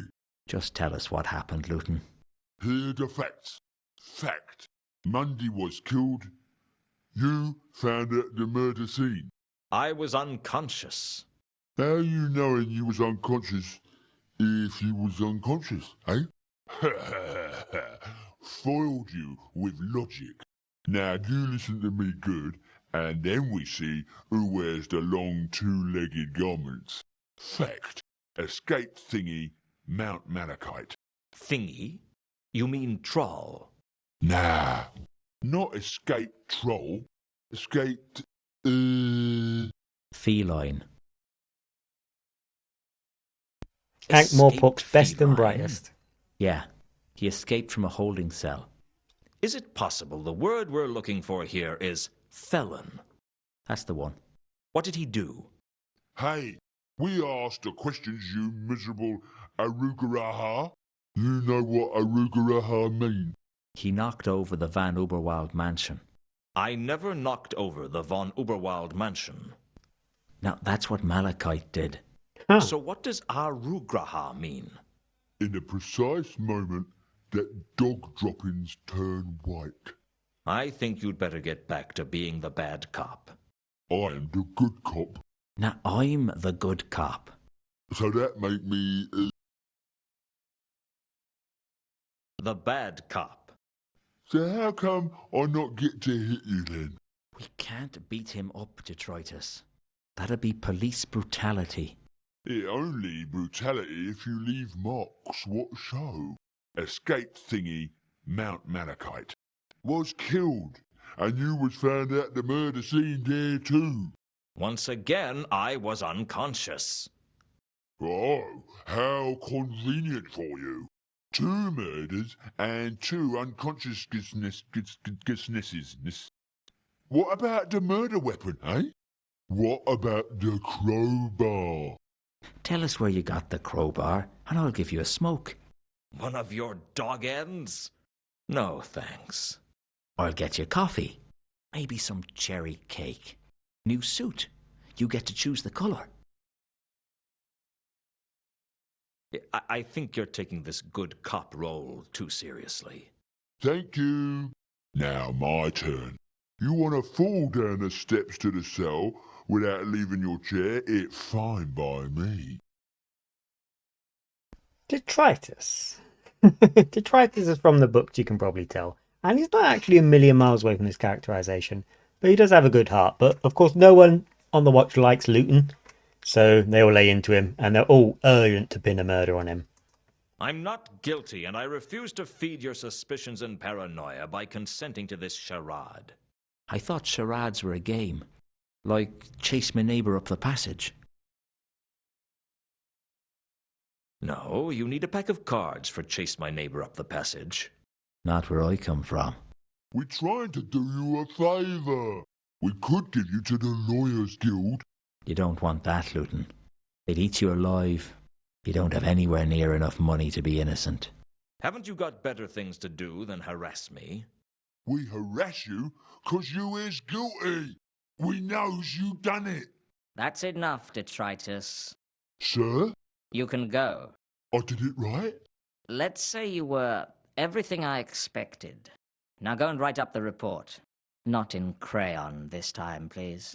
That should keep him busy for a few days. He may be slow, but he's not an untrustworthy killer like you. Why the personal interest in this case, Vimes? I'm sure you've got more important things to do now you're commander of the watch. My reasons are my own. You're not interested in my guilt or innocence. You're just out to nail me. Frankly, Lewton, I've got all the evidence of your guilt I need, and if I get my way, they'll lock you up and melt down the key for scrap iron. You're a bad cop, and I don't have any time for you. If you're so convinced of my guilt, why the interrogation? Nobby has this deranged idea that there might be some extenuating circumstances that we ought to find out about. It'd make everything a lot easier if you'd confess, Lewton.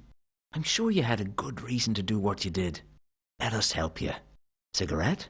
Holiday for 2 in Quirm, sea-facing room, we pay the minibar bill. I'm not guilty, and I'm not confessing to a crime I didn't commit. Listen to me, Lewton. We're conducting this interrogation because I believe in upholding the law. There is no law in Ankh-Morpork. True enough, but there's my law, and there's the patrician's law. Which would you rather face?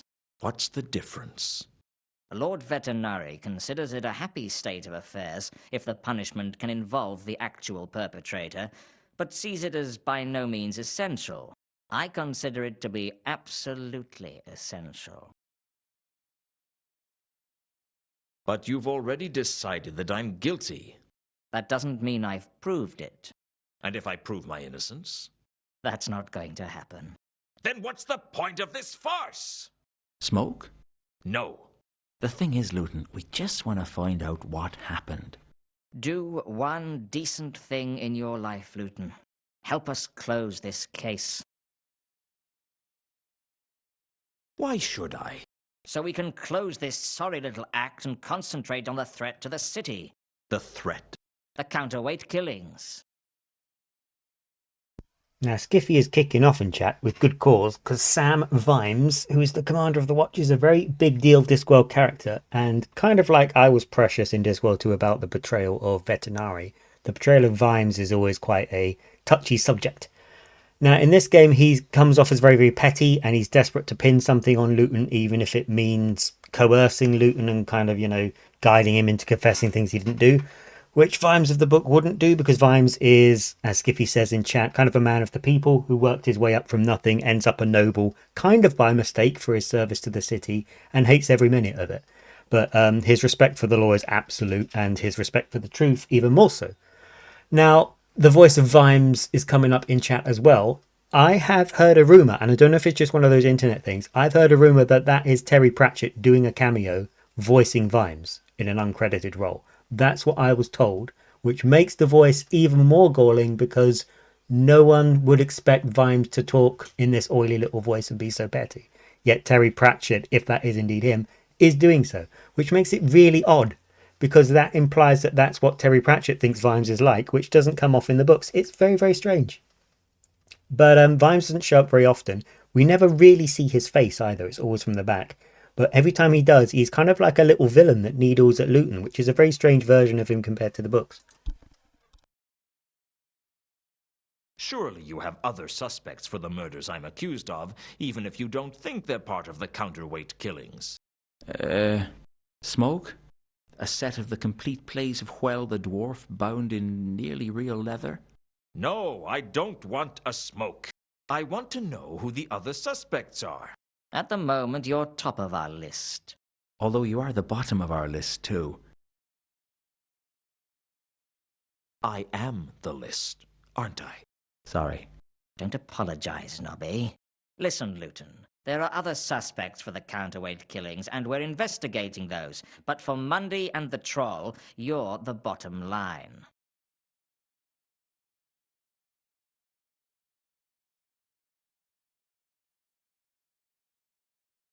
What about Horst?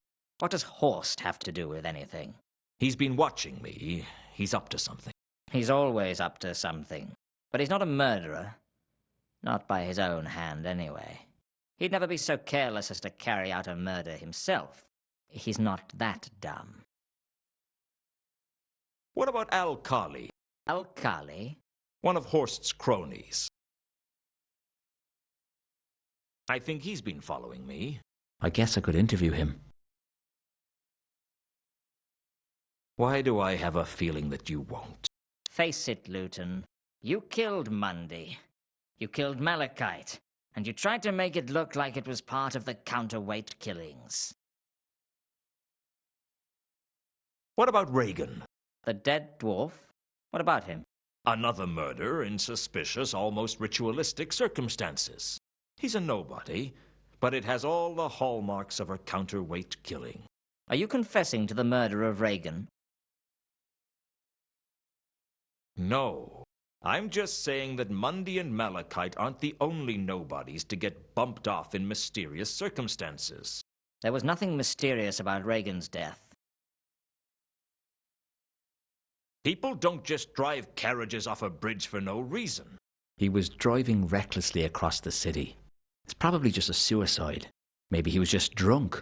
Reagan was murdered. I'm sure of it. You've got bigger problems than that right now, Lewton. I suggest you concentrate on them. Now, this give up thing is a bit much because they kind of needle you into doing it. But we can keep pushing back. And through it, we do get a bit more information of what's actually going on. Put your hand up very slowly. There we go. More sense that both Mundy and Malachite were killed by this so-called counterweight killer. That's what you'd like us to believe, isn't it? You make the murders look like the counterweight killings and hope to get away with it. That's it, isn't it? You're not interested in me. You want to catch the counterweight killer. You're just a low-life killer, Lewton. My job is to protect citizens from people like you. What? You don't even like them much. You think they're all criminals. Maybe. But murder leaves the place too messy. Look, Lewton, we don't think you're involved with the counterweight killings. But we have to know which ones are which if we're going to stop him from killing again. This is your chance to be a hero. To help us to catch a foreign assassin. A hero? There's nothing I can do to save myself. Why should I care about the rest of the city? You were a good man once, Lewton. This could be your one shot at redemption. I was never that good a shot. You ought to know, Lewton, that you're a suspect in the counterweight killings. That crowbar of yours was palace property, which means you had access to at least one of the murder sites. You're getting desperate, aren't you? We're wasting our time with you. I'm going to do it. I'm going to keep pushing back so we can enjoy hearing Vime speak some more. Will you explain to me why you're so confident that Mundy and Malachite weren't killed by whoever was responsible for the rest of the counterweight killings? Everyone else has been sort of important. Mundy and the Troll were nobodies. Quiet, Nobby. You're crazy. You think you found a pattern and you're forcing everything else to fit it. We're doing our job. I guess we've pushed this rock as far uphill as we can. We're going to have to get up, or give up, and go to prison. Always happens in an adventure game, you end up in prison, doesn't it? Nothing I say is going to convince you of my innocence, is it? It doesn't look that way. All right. Yes, I was in Mundy's room when he was killed, but I was unconscious. And yes, I was on the rooftops when Malachite was killed. Again, I was unconscious. I don't know what happened, but somebody knocked me out, and whoever they are, they're the one you should be looking for. Fine. If that's the way you want it, that's the way you'll get it. Give my regards to Lord Veterinary when your trial comes up. I doubt he'll be as patient with you as I have. The fact is, mister, that with you behind bars, the city will be a slightly better place. They delivered me into the hands of the palace guards, who delivered me into the walls of a holding cell. I had a bad feeling about the way things were going. Mostly people who were sent to the patrician for trial got seen right away. Rumor had it that being put in a holding cell pending trial was like being filed away in a drawer marked forgotten. And not a very big drawer at that. Glamorous, and there's people screaming in the background. That seems fine. Right, we'll save that, because that's a big old plot twist. There you are, a little bit of commentary of the home life there. Mad but quiet dogs now. Can you look at yourself, Lewton, thinking about it? Oh, it's the wall. There's a rat. The wall to the cell had a nice dank feel to it. I expect it was Cell Wall of the Month in Home and Dungeon.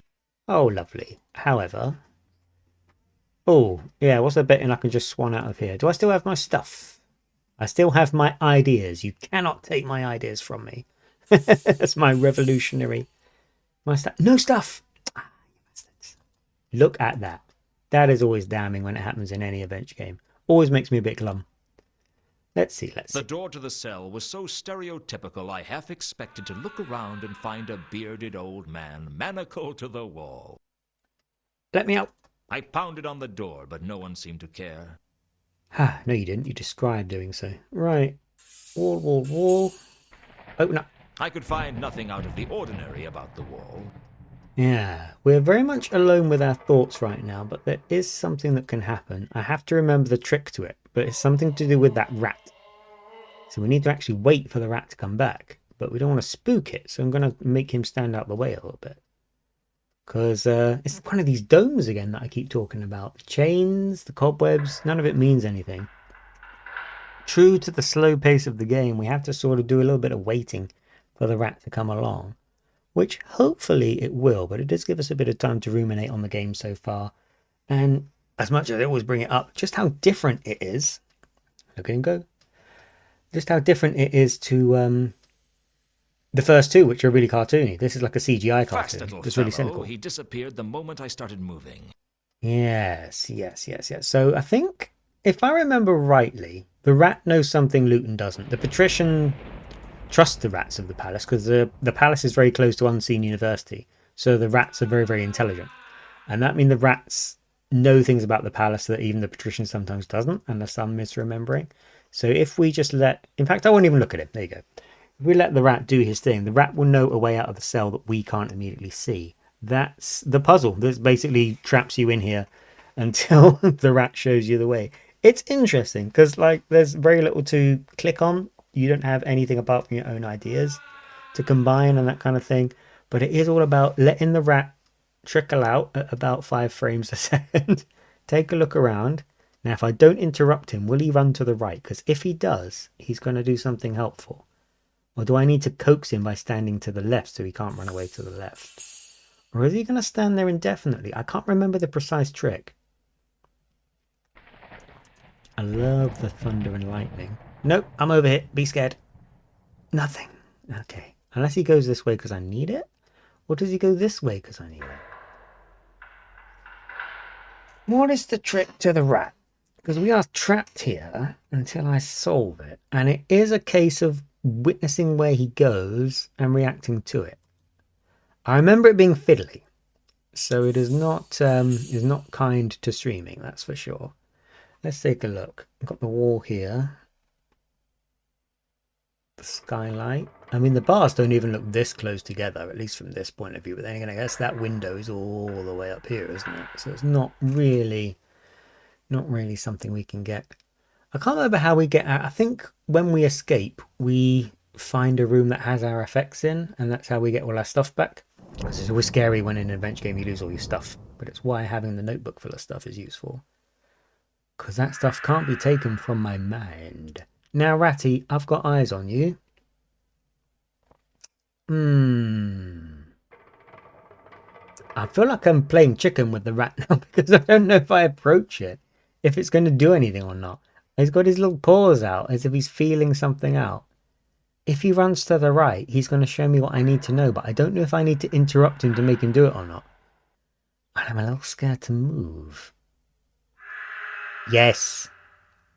You solved the puzzle by doing nothing. See this? And now you have to pick someone for where he went to begin with. You've literally just got to stand here and wait for the solution to present itself. Very zen. Lewton, what are you doing, son? Lewton, come on. Come on. I know it's not night. You probably don't like being trapped. I get it. But we need to... Lewton? Lewton, what are you doing? Lewton, you okay, hon? Yep. Okay. We won't look at the crack. We'll interact with the crack. Come on. You need to... Okay. All right. Lewton, you're not helping. Here we go. Lewton, you need to interact with the crack. You just need to do it. Oh my god. Oh no. Now, softlock is a strong word, but yeah, it looks like Dan brings up, it looks like he has been interacting with crack. Just not the crack we wanted to interact with. Come on. Oh my god. Okay. True to the do nothing plan, what if I just leave him to do this? Will he eventually sort himself out? It doesn't look amazingly likely.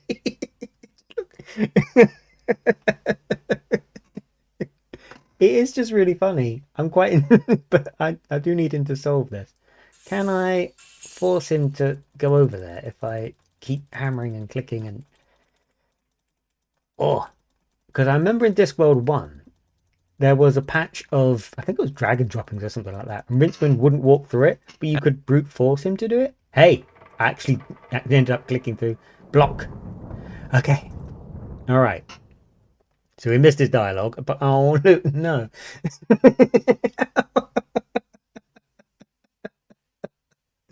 Oh my god. Right, okay.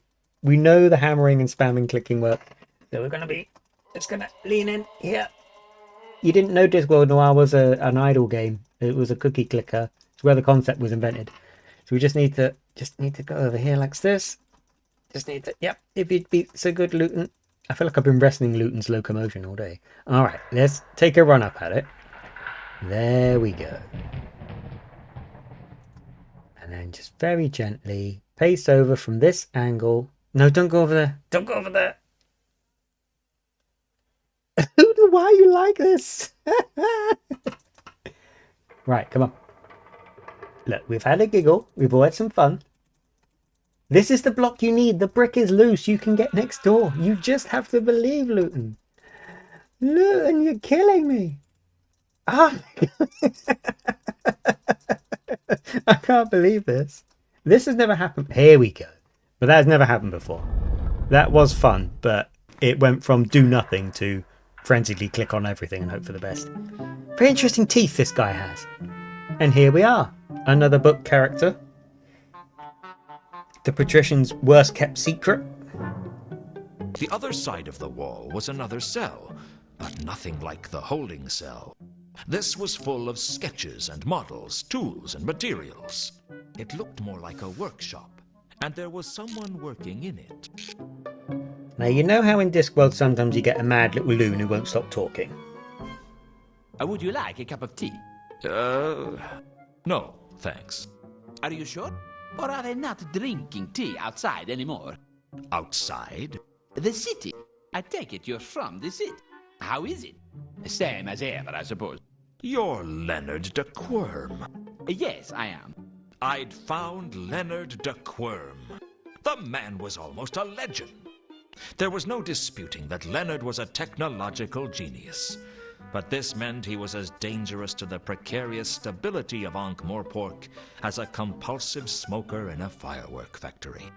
Rumor had it that the patrician had locked him in a nice airy cell for everyone's safety, because Leonard was the kind of guy who'd light any fuse for the innocent pleasure of seeing what kind of bang he could make.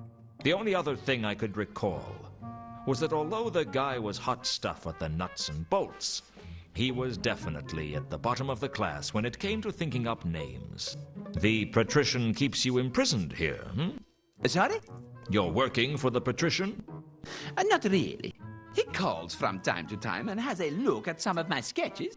Nice man. He keeps me abreast of events on the outside. What's that you're working on? This is my flapping wing flying device.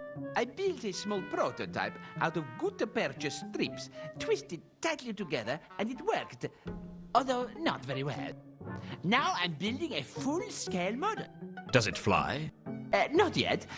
But once I've solved the problem of the weight of the holding it together frame and the mechanical faults with the spinning blades radiating from the central hub, it should do.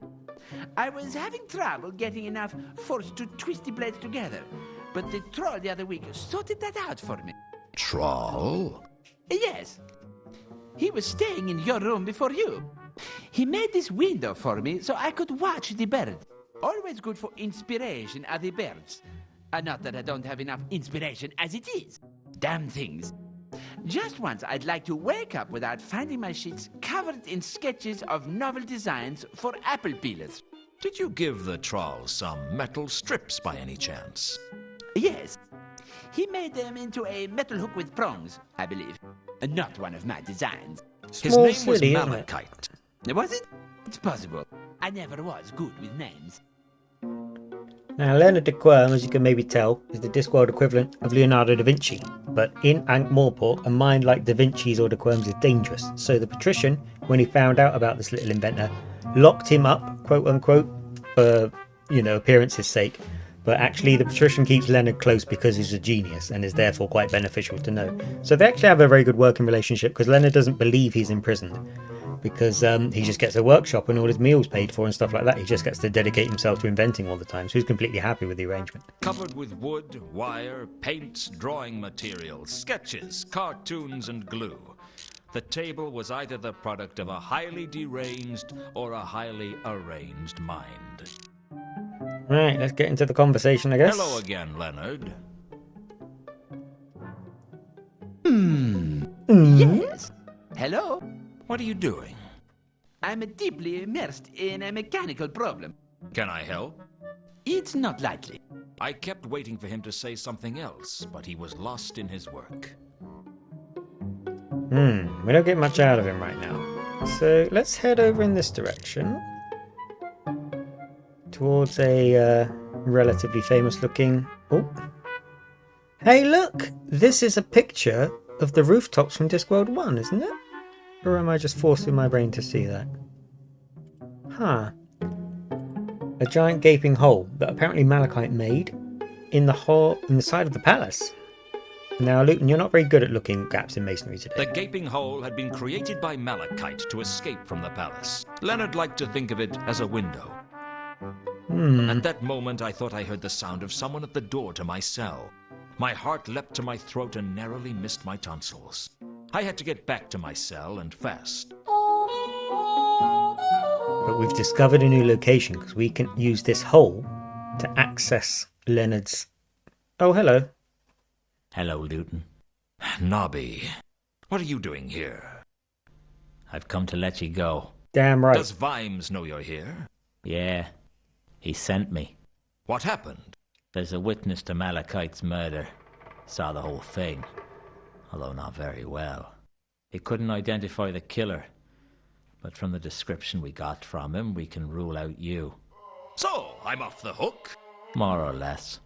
Vimes must be livid. I've seen him happier, but he's still convinced you're involved in this somehow. Yeah, as an investigator. I dare say he has a point, actually. But I'm not a cold-blooded killer, whatever he may think. Who was the witness? A gargoyle up on the roof of the clerk's office on Salis Street. What did he see? I'm not supposed to discuss that with you. Come on, let's get you out of here. You won't get any arguments from me. I want my stuff back. There we go. Now we're talking. So the gargoyle witnessed the murder. Because it's a magical city, so the gargoyles are alive. Here's your stuff. Thank you very much. Take your time. There we go. Now one can't Where's help the crowbar? No. Oh. We're keeping that as evidence. Boo. Yeah, right. I'll see you around, Nobby. You Thanks expect for me to coming get me be out. in an I adventure game with no appreciate crowbar? it. That's what friends are for, isn't it? Friends are for getting you out of a holding cell? Could Yes. be. I ain't got that many. You won't get any argument from me. See you later. I had this feeling that I was caught in the middle of something big, but I still hadn't a clue what it was. All I could do was keep searching and hope that sooner or later I'd stumble upon the truth. Well, maybe not stumble, just very carefully put my foot on it and hope the other end didn't come up and hit me in the teeth. We were just talking about your teeth, and I can see why you'd like to protect them. So yeah, we were in there for a little while. We managed to get a clue together, but we didn't really need too much beyond that. However, we do have something very, very valuable. Oh, wait, hang on. I think I'm going about this the wrong order. If you can believe that, we need to go back to the Patrician's Palace first, because... not you two. Because the palace walls, we can now use the palace walls to kind of grapple our way up and see Leonard. We're not going to do that right now, though, because... I need to get my notebook. Nope, wait. Sorry. You see that little yellow arrow when I'm trying to click on Lewton? That's one of the only issues with having Lewton be his own inventory. There we go. Thank you very much. Malachite's murder. Look. Malachite had been Poor hacked bugger. to death with my crowbar. This is when, as a kid, when we were playing this, I started realizing, no one's safe in this game. People just drop dead at the drop of a hat in this game. Usually in a relatively violent way. Ilsa wanted me to find a safe haven for two conkers. That was her price for getting me into the Guild of Archaeologists. We haven't touched on that in this session, but we do still need to do that because it's absolutely imperative to the whole shebang. However, the hiding place, the best hiding place, thank you Nuku and thank you for joining us, the best hiding place is, as Lewton alluded to a few sessions ago, in the palace itself, because the patrician is looking for Ilsa and two conkers, so you hide it right under his nose. Come on, Lewton. Put the pieces together. Where you go? I liked the idea of hiding two conkers in the palace. It was somewhere that the assassins would never look. And Lord Vetinari would never think of looking right under his own nose. I hoped. Trouble was, I wanted somewhere inside. But you that know was somewhere safe, inside that's safe, somewhere Lewton. suitably hidden. Yes, you know this. You know this. The Okay. palace wall. Looking closely, I could see the other side of the hole in the wall that I'd seen from inside Leonard's cell. I know this is the answer, but I guess, do I need to be looking up? What was I going to do? Scale the walls with my bare hands? No, you imbecile. You will use your grappling hook accordingly, like so. It Alley-oop. always looked much easier in the clickies. I don't know, you're not bad at it. Look at that beautiful face. What a handsome man. Up you go, you handsome devil. There he is. Look at these rope physics. This is peak 90s CGI. And then we're back in, you see? I can't remember the circumstances of it, but this is what we need to do, basically, is we need to hide Ilsa and two congas in here. Do we introduce the idea to Leonard so he likes it and says, yeah, sure, bring him in? I know this is the answer, I just need to find the right combination. Hello again, Leonard. Yes. Hello? What are you doing? I'm deeply immersed Ah, in a he's too mechanical busy. problem. Can I help? It's not likely. I kept waiting for him to say something else, but he was lost in his work. Why does Leonard have a little cuck chair, which I've never really noticed before? It's just over here, do you see it?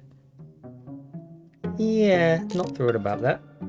I don't really want to know what you're doing in this little cell on your own now.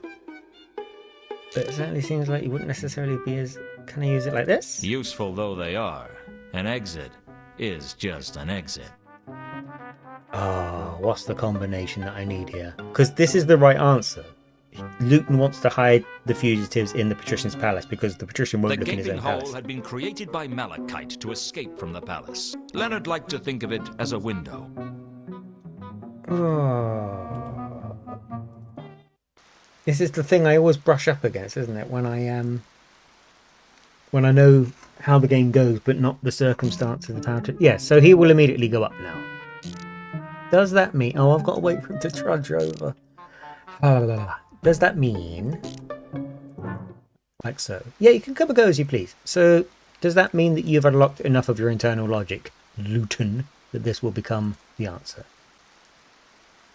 Because you know there's a safe space inside. You've just been there. Come on, Lewton. Right under the patrician's There nose. we have it. There's my boy. It was just crazy enough to work. It was in the first place. You were just being pedantic about it.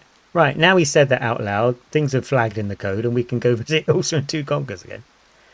Down in the cellar. So we're going to skip past you guys. We're going to head straight to the Cafe Unk. Now, what happens here is something that's not supposed to happen. Do you remember our crowbar was taken by the watch? Another crowbar spawns here. And that's not supposed to happen, I've learned. This is actually a bug. Kind of like when we had a repeat cutscene earlier of I Malachite pulling figured the the thing out. golem wouldn't notice that the crowbar had gone missing. Not that I'm saying it didn't need it, just that I'd figured I'd get away with stealing it. You're very back and forth about your attitude towards stealing, aren't you?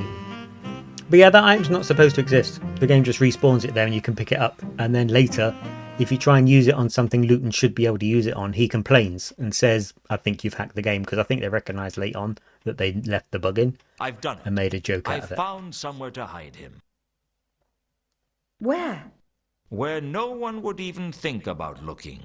Somewhere that only the patrician and I know exists, I reckon.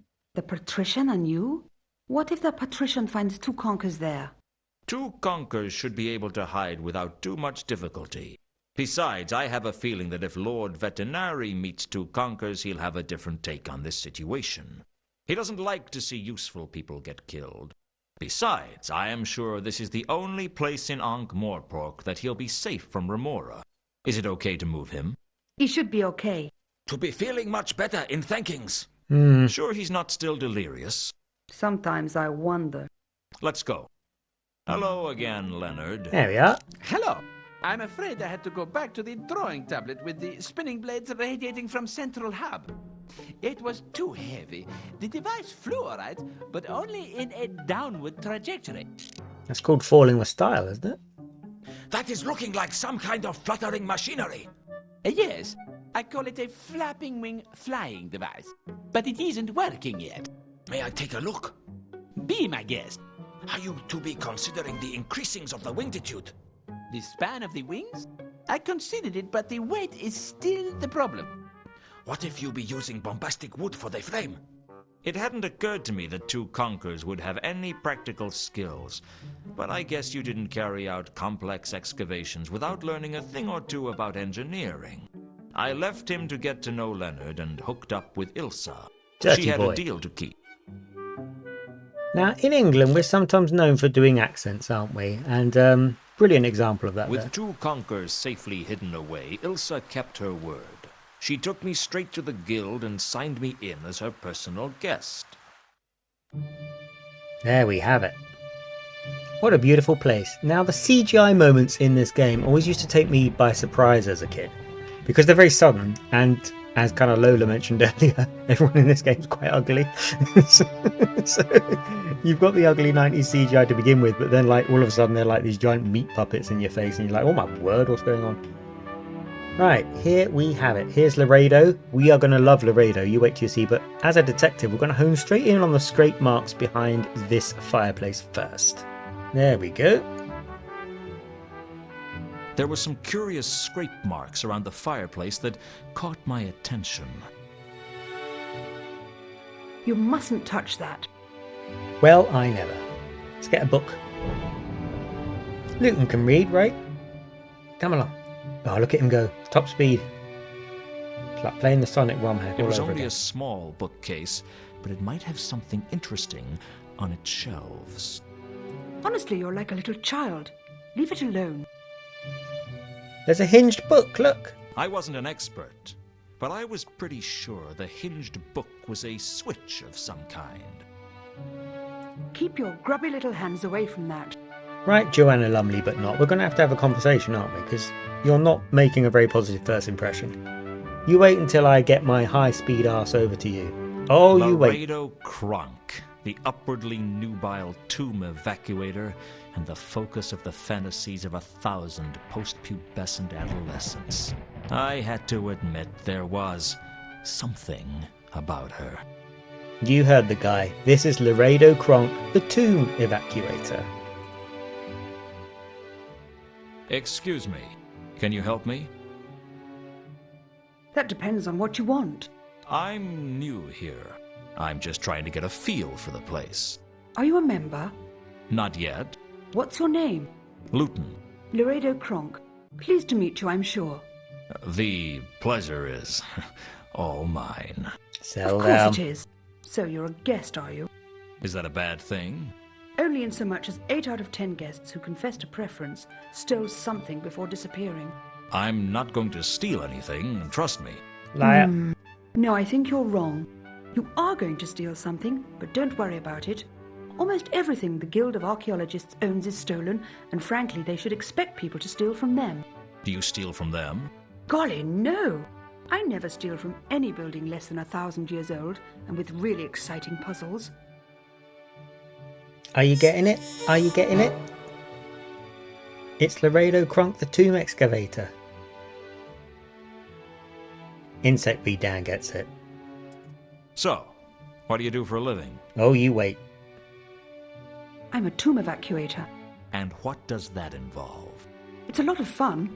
It means breaking into ancient buildings within which no man or woman has walked for thousands of years, apart from whoever it is who leaves all those medical kits, of course, and working my way through fiendish traps and puzzles, and eventually stealing some priceless treasure.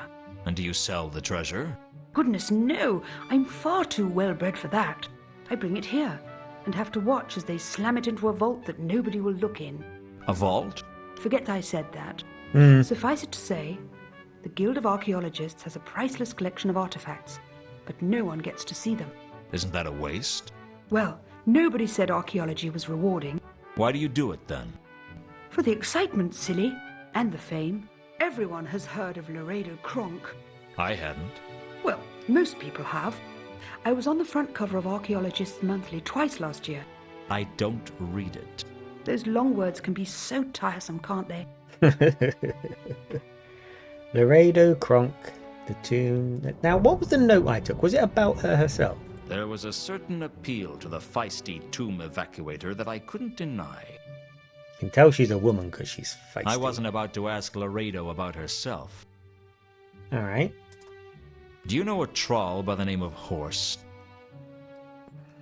Jasper Horst. Yes, I know him. Horst and I go way back, and I don't mean that in a good way. How do you know Horst?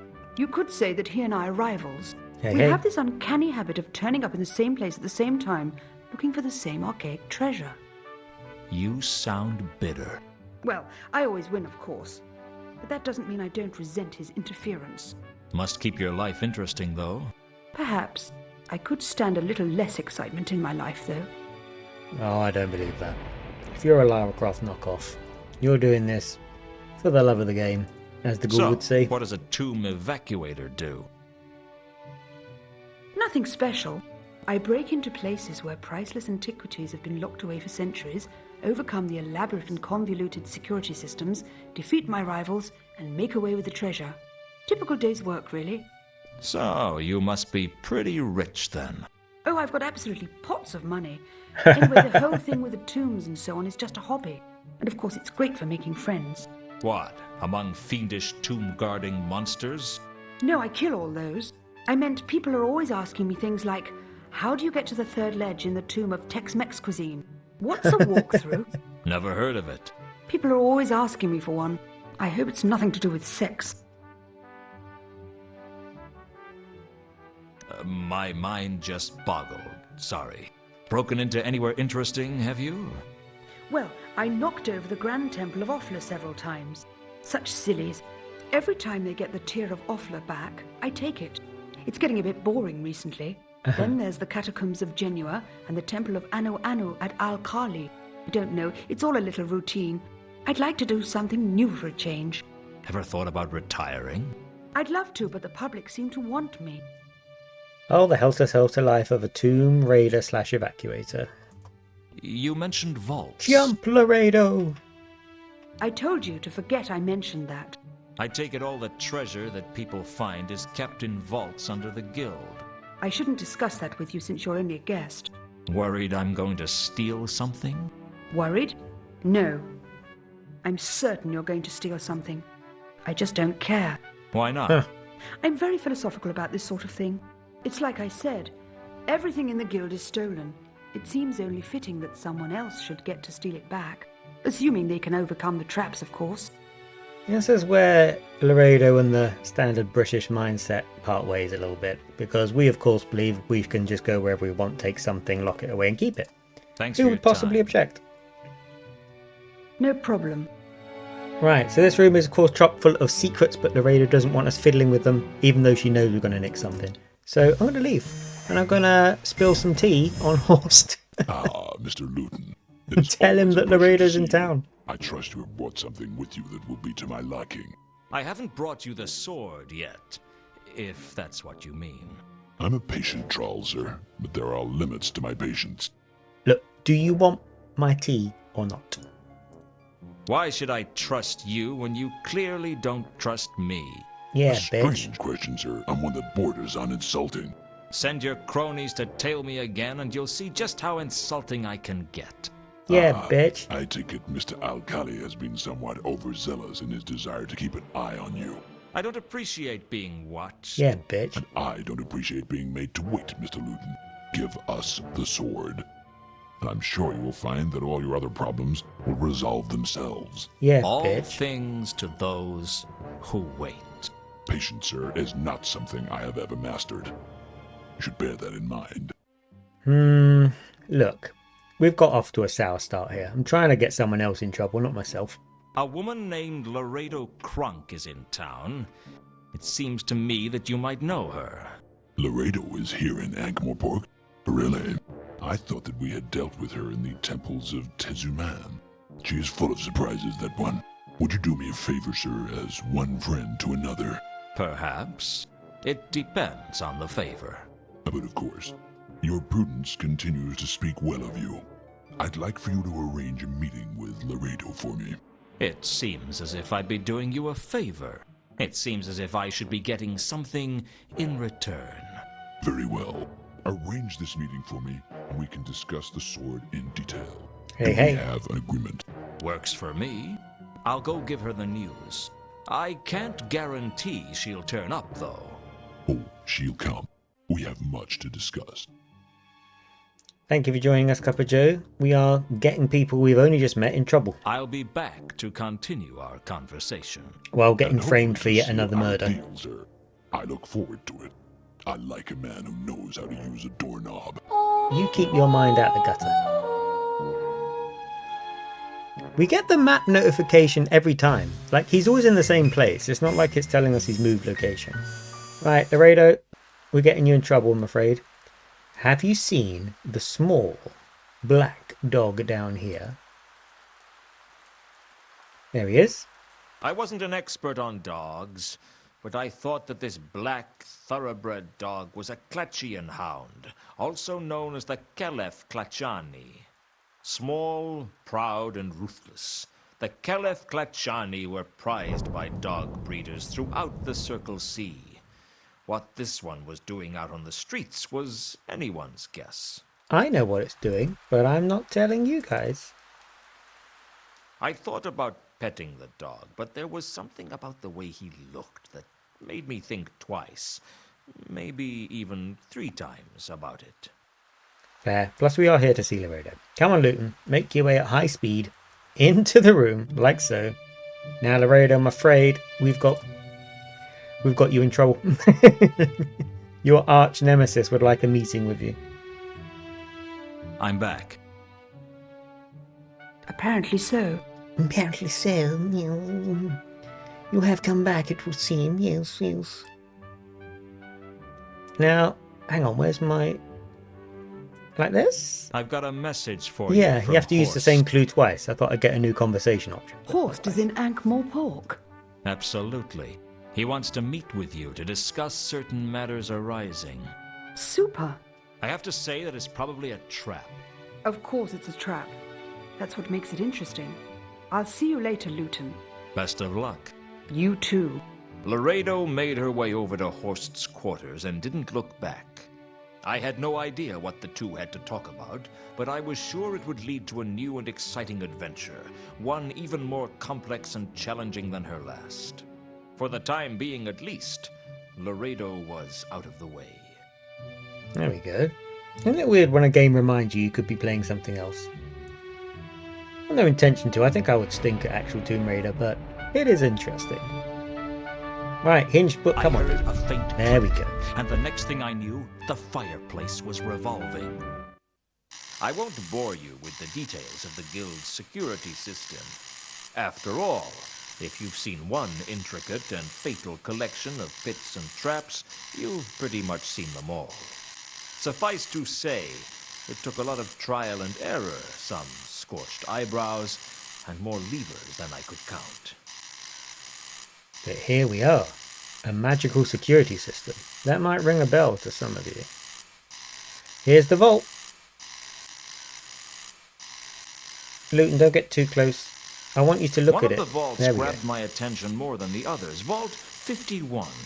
Whereas most of the vaults were open, this one was sealed behind a large oak door with the words Nil Introitus written on it. I once knew a man who had that tattooed on his buttocks.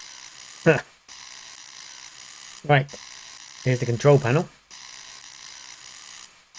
Let's just guess the code. Come on, you're a detective. You can do it. Isn't it weird he's animated doing this? But so many things he's not doing. Because in Discworld 1, Rincewind was animated doing absolutely everything. In Discworld 2, slightly less.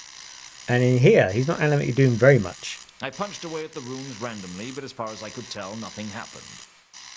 Congratulations on a 10 stream streak, Cuppa Joe. Troublesome times. Friday might be troublesome for me, Cuppa Joe says. And perhaps it may not be so kind if it even happens at all, Cuppa Joe promises. A lot of threats from Cuppa Joe these. Every week it's like, oh, you wait, I'm coming for you, Up Nikki. on the wall of Vault 51 was a sign reading, Unseen securities, magical alarms, wards, and hexes. I guess a place like this needed the best security around. Now we do know someone who works for that company. I wasn't about to steal the security notice. Yeah, Dan, you're right. That is her uncertain bark. Where she... That's her uncertain bark where she's probably fallen asleep. It looks like she was sleeping in the conservatory and got woken up. So she's like, what? I still need to make the bulk redeem. Like, it happens often enough. We guaranteed... Uh-oh. Yeah, had to go and touch it. It's also the quickest way out the room. This wasn't turning out to be one of my better days. And we're back. That is a nifty shortcut. That's a speedrunner strat. Imagine speedrunning Discworld Noir with how slow Lewton walks. I'd have to look up what the record is for this game. I admire speedrunning from afar. I'm not very good at it, and I've never really given it much of a try. Let's see. So, yeah, we have someone we know. Oh, pup video. Look at that one. The puppy's taken over the casino. Cup of Joe's right. Aria, that's even the dog who was barking. That's Aria. She's taking it over. It is her show now. I need to get more dog videos into the randomizer as well. The tech is fighting me a little bit.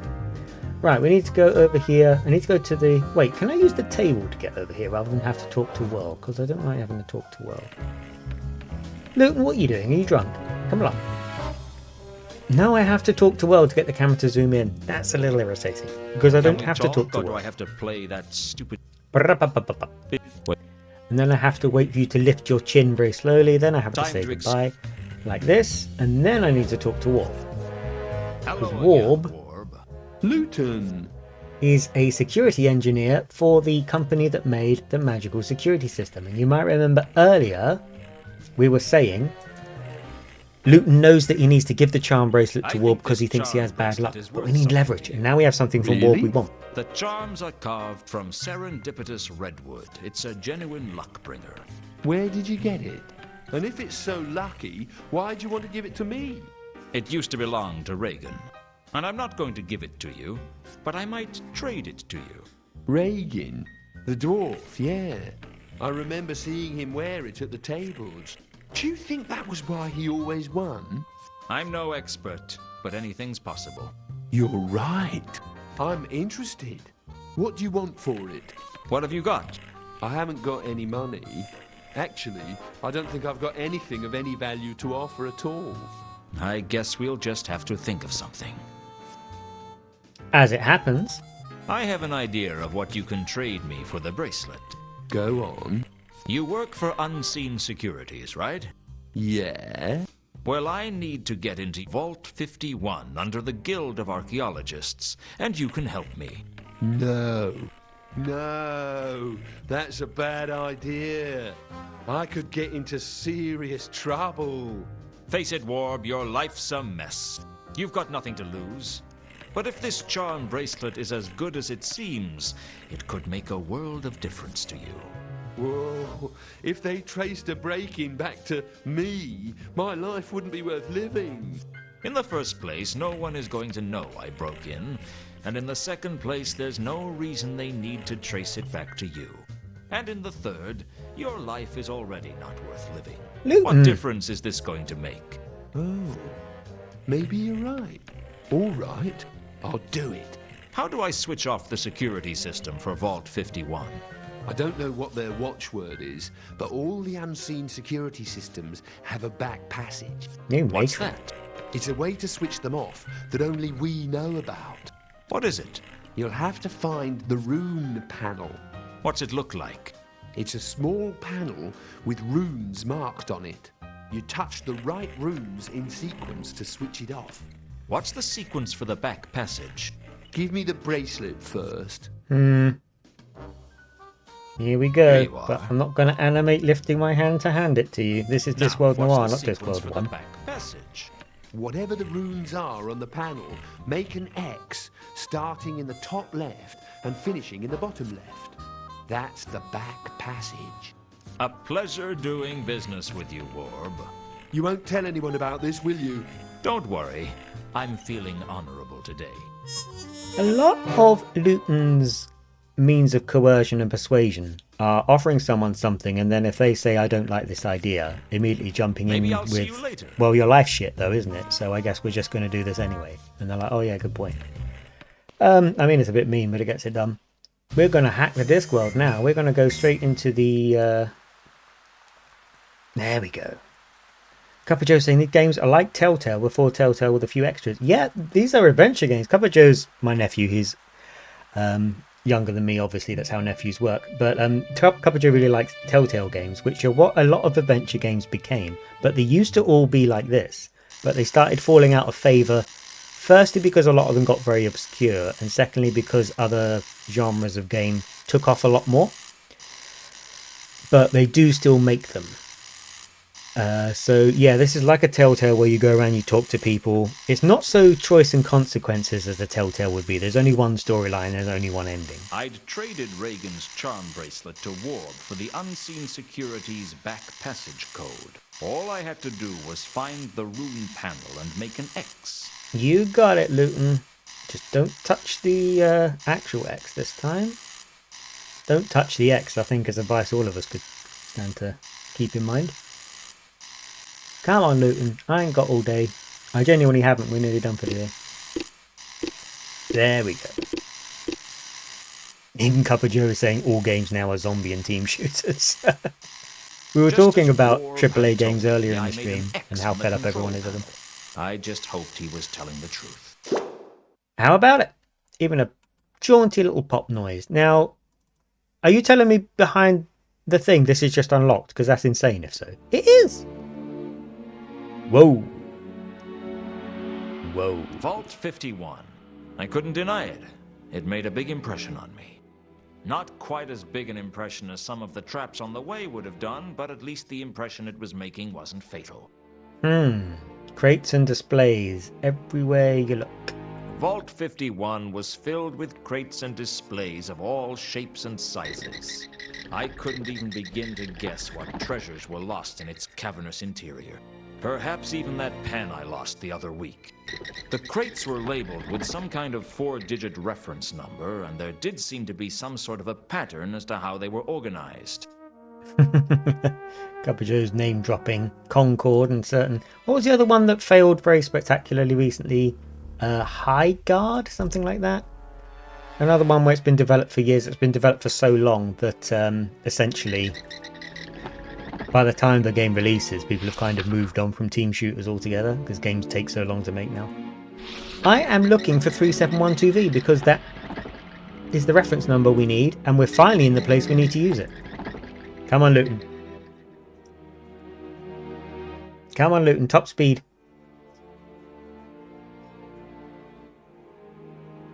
Where are you going? Just look at a crate, damn you. Or is he using it? I don't know, from his point of view, would it have like different little signs of saying this is the 37 section? This is the 712V section. Blah, blah, blah. He's going somewhere. I think he's actually like searching. Oh, he's so little. This place is full of bats. What do the bats eat? Come on, Lewton. Lewton. What are you... I worked my way around there we go. I thought you glitched again like earlier. 3712V. Look at this guy. Look at his face. A cabinet of urns. The glass cabinet contained urns from Zorta and was labeled 3711 to 3713V. It was one of the most boring things I've ever seen. The fat urn was clearly a very ancient piece of pottery. It looked very boring indeed. The tall urn was probably a priceless antiquity, but I really didn't care. The small urn was as boring as the other two urns. The urns are not why we are here. Now, do you remember earlier I said that you shouldn't have the crowbar at this point in the game? Great idea. Shame it won't work unless you're a play tester or you've hacked the game. Very cheeky. Right, what else cuts through glass? Diamonds! The troll's tooth scored through the cabinet's glass like an accountant through a rich man's wallet. Okay, big plot moments are building now.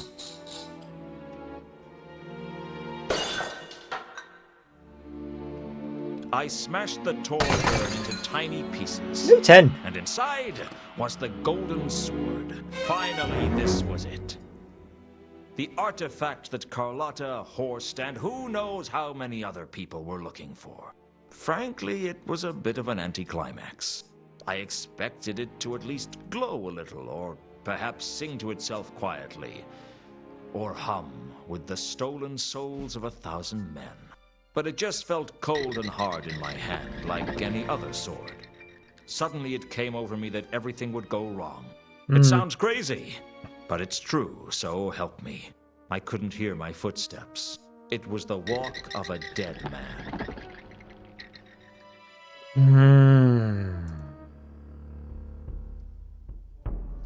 Life's gonna get interesting for Lewton. Yeah, we left and no one jumped us. Maybe I'm wrong. Seems fine. When I made it out of the guild alive, I thought I was home free. But there was something wrong. I couldn't put my finger on it, but I knew I was in danger. I'm not a suspicious man, but I am a cautious man. I decided then and there to start running, and not look back until my office door was safely locked behind me. But something else had plans for me not to make it that far.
I might remember that happening right at the start of the whole playthrough. It's the intro cutscene.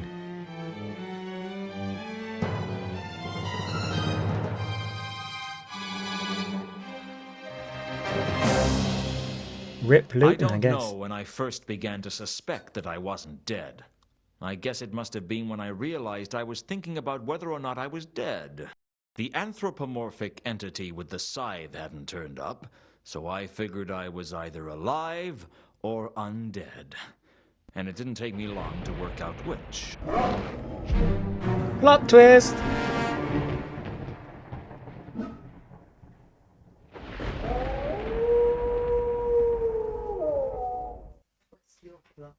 I wandered through the streets in a daze, not really knowing what was going on. At first, I couldn't make out any colors. Then gradually the city came alive with vast clouds of pigmentation. Against it all, there was an ever-present mist of bright green, cloying and unpleasant. There was a dissonance about it that I couldn't place, until I realized I was smelling the rank odor of the River Ankh. I was smelling the world in a way I wouldn't have thought possible. Every smell fascinated me. The resonant scents combined into a symphony. Every street was an opera, every lamppost an invitation. I don't know how long I wandered the streets. It's hard to tell which way is up when your world has been turned upside down. I ended up back where I started because I didn't know what else to do. Plus, my coat was in the coffin, and Ankh-Morpork is a bad neighborhood to be caught naked in.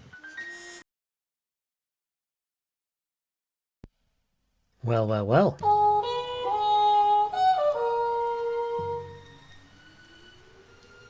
We're a werewolf.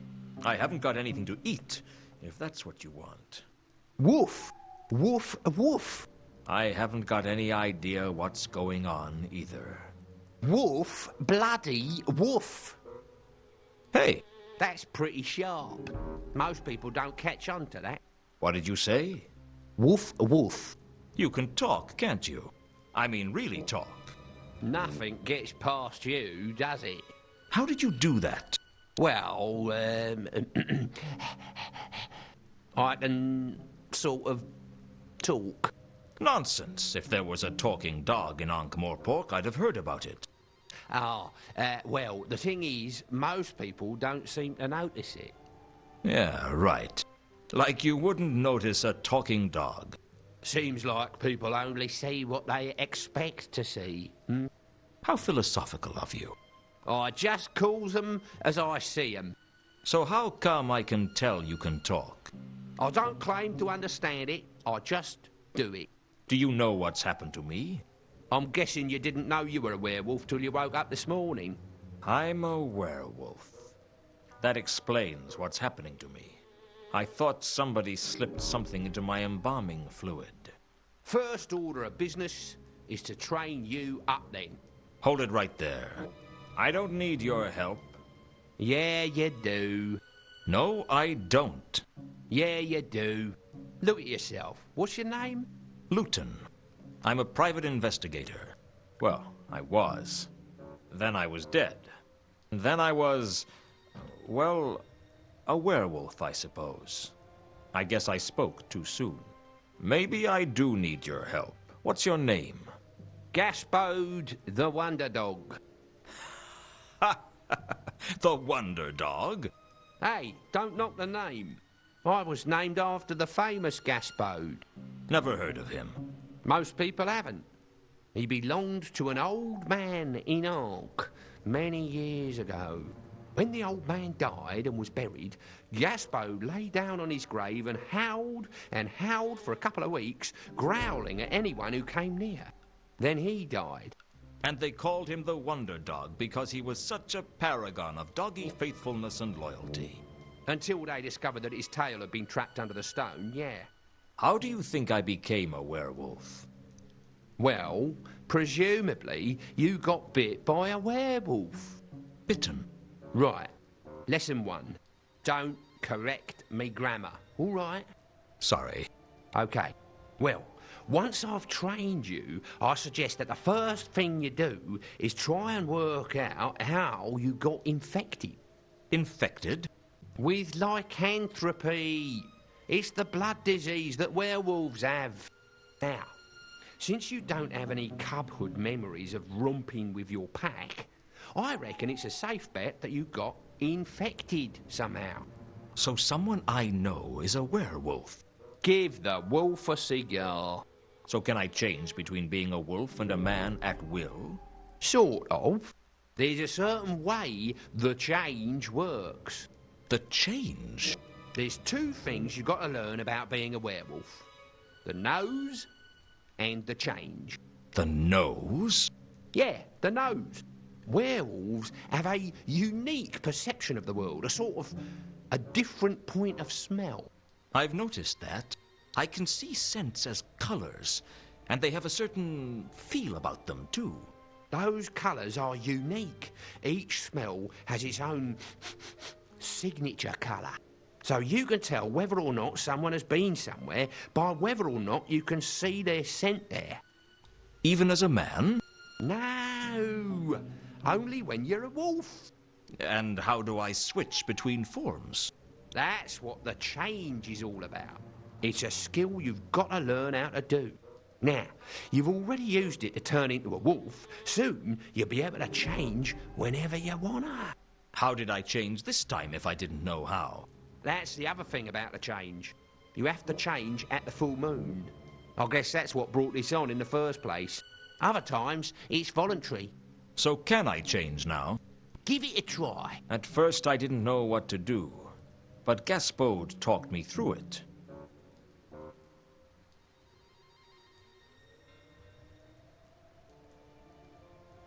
Then, when I could see the world in all its psychedelic glory, Gaspode started teaching me about the nose.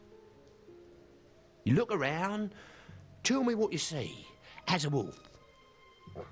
There's a lot of colours. Phew. I can see how you became a private investigator. You get a lot more information about scents with your werewolf senses. You can You can see 'em as colours. I can see a mist of bright green surrounding everything. And there's something that looks like a long stream of purplish red cloud with some tiny fluorescent greenish yellow purple specks in it. Also, there's a ground fog of some kind of unpleasant blue. Well, the bright green is the stench of the River Onk. No mistaking that. That long stream of cloud sounds like the scent of someone having gone through the cemetery recently. Does it smell like a privy carpet? No, it smells like Carlotta, but with less treble. Well, it wasn't me then. I guess I'm the ground fog of unpleasant blue. Who was it? I don't know who it was, but it was someone. I can't see my own scent. Well, that's normal. You're so used to being around it that it's invisible to you. And that's handy for me, what with my stench and all. So I can follow the purplish scent to find this person. If you want, and assuming you don't lose the trail. Other smells eventually drown scents out, especially out on the streets. What about the coruscating dots? What's it like?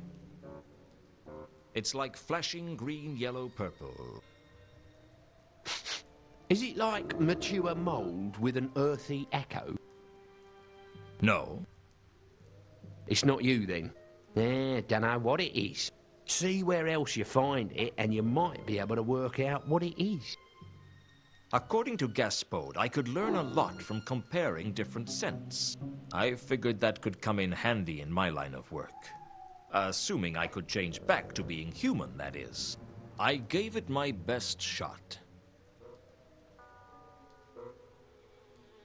And just like that, we've got a whole new way of doing detective work, of tracking Nicely people. done. I learned from a master. Right, that's about it. Apart from the full moon, you can be whatever you want to be. But as of the full moon, you're sniffing lampposts with the rest of us. Act 3. God, I've been sitting on this secret the whole stream. But I knew that the werewolf mechanic was coming, and this is the other way in which you can play the game. We now have the ability to transform into a wolf, and when we do, we can start picking up scents, comparing them, contrasting them, tracking people, tracing people, seeing what they're up to, seeing where they're showing up where they shouldn't be, tracing objects that we've lost, all sorts of stuff. Whole new game mechanic, just in time for Act 3.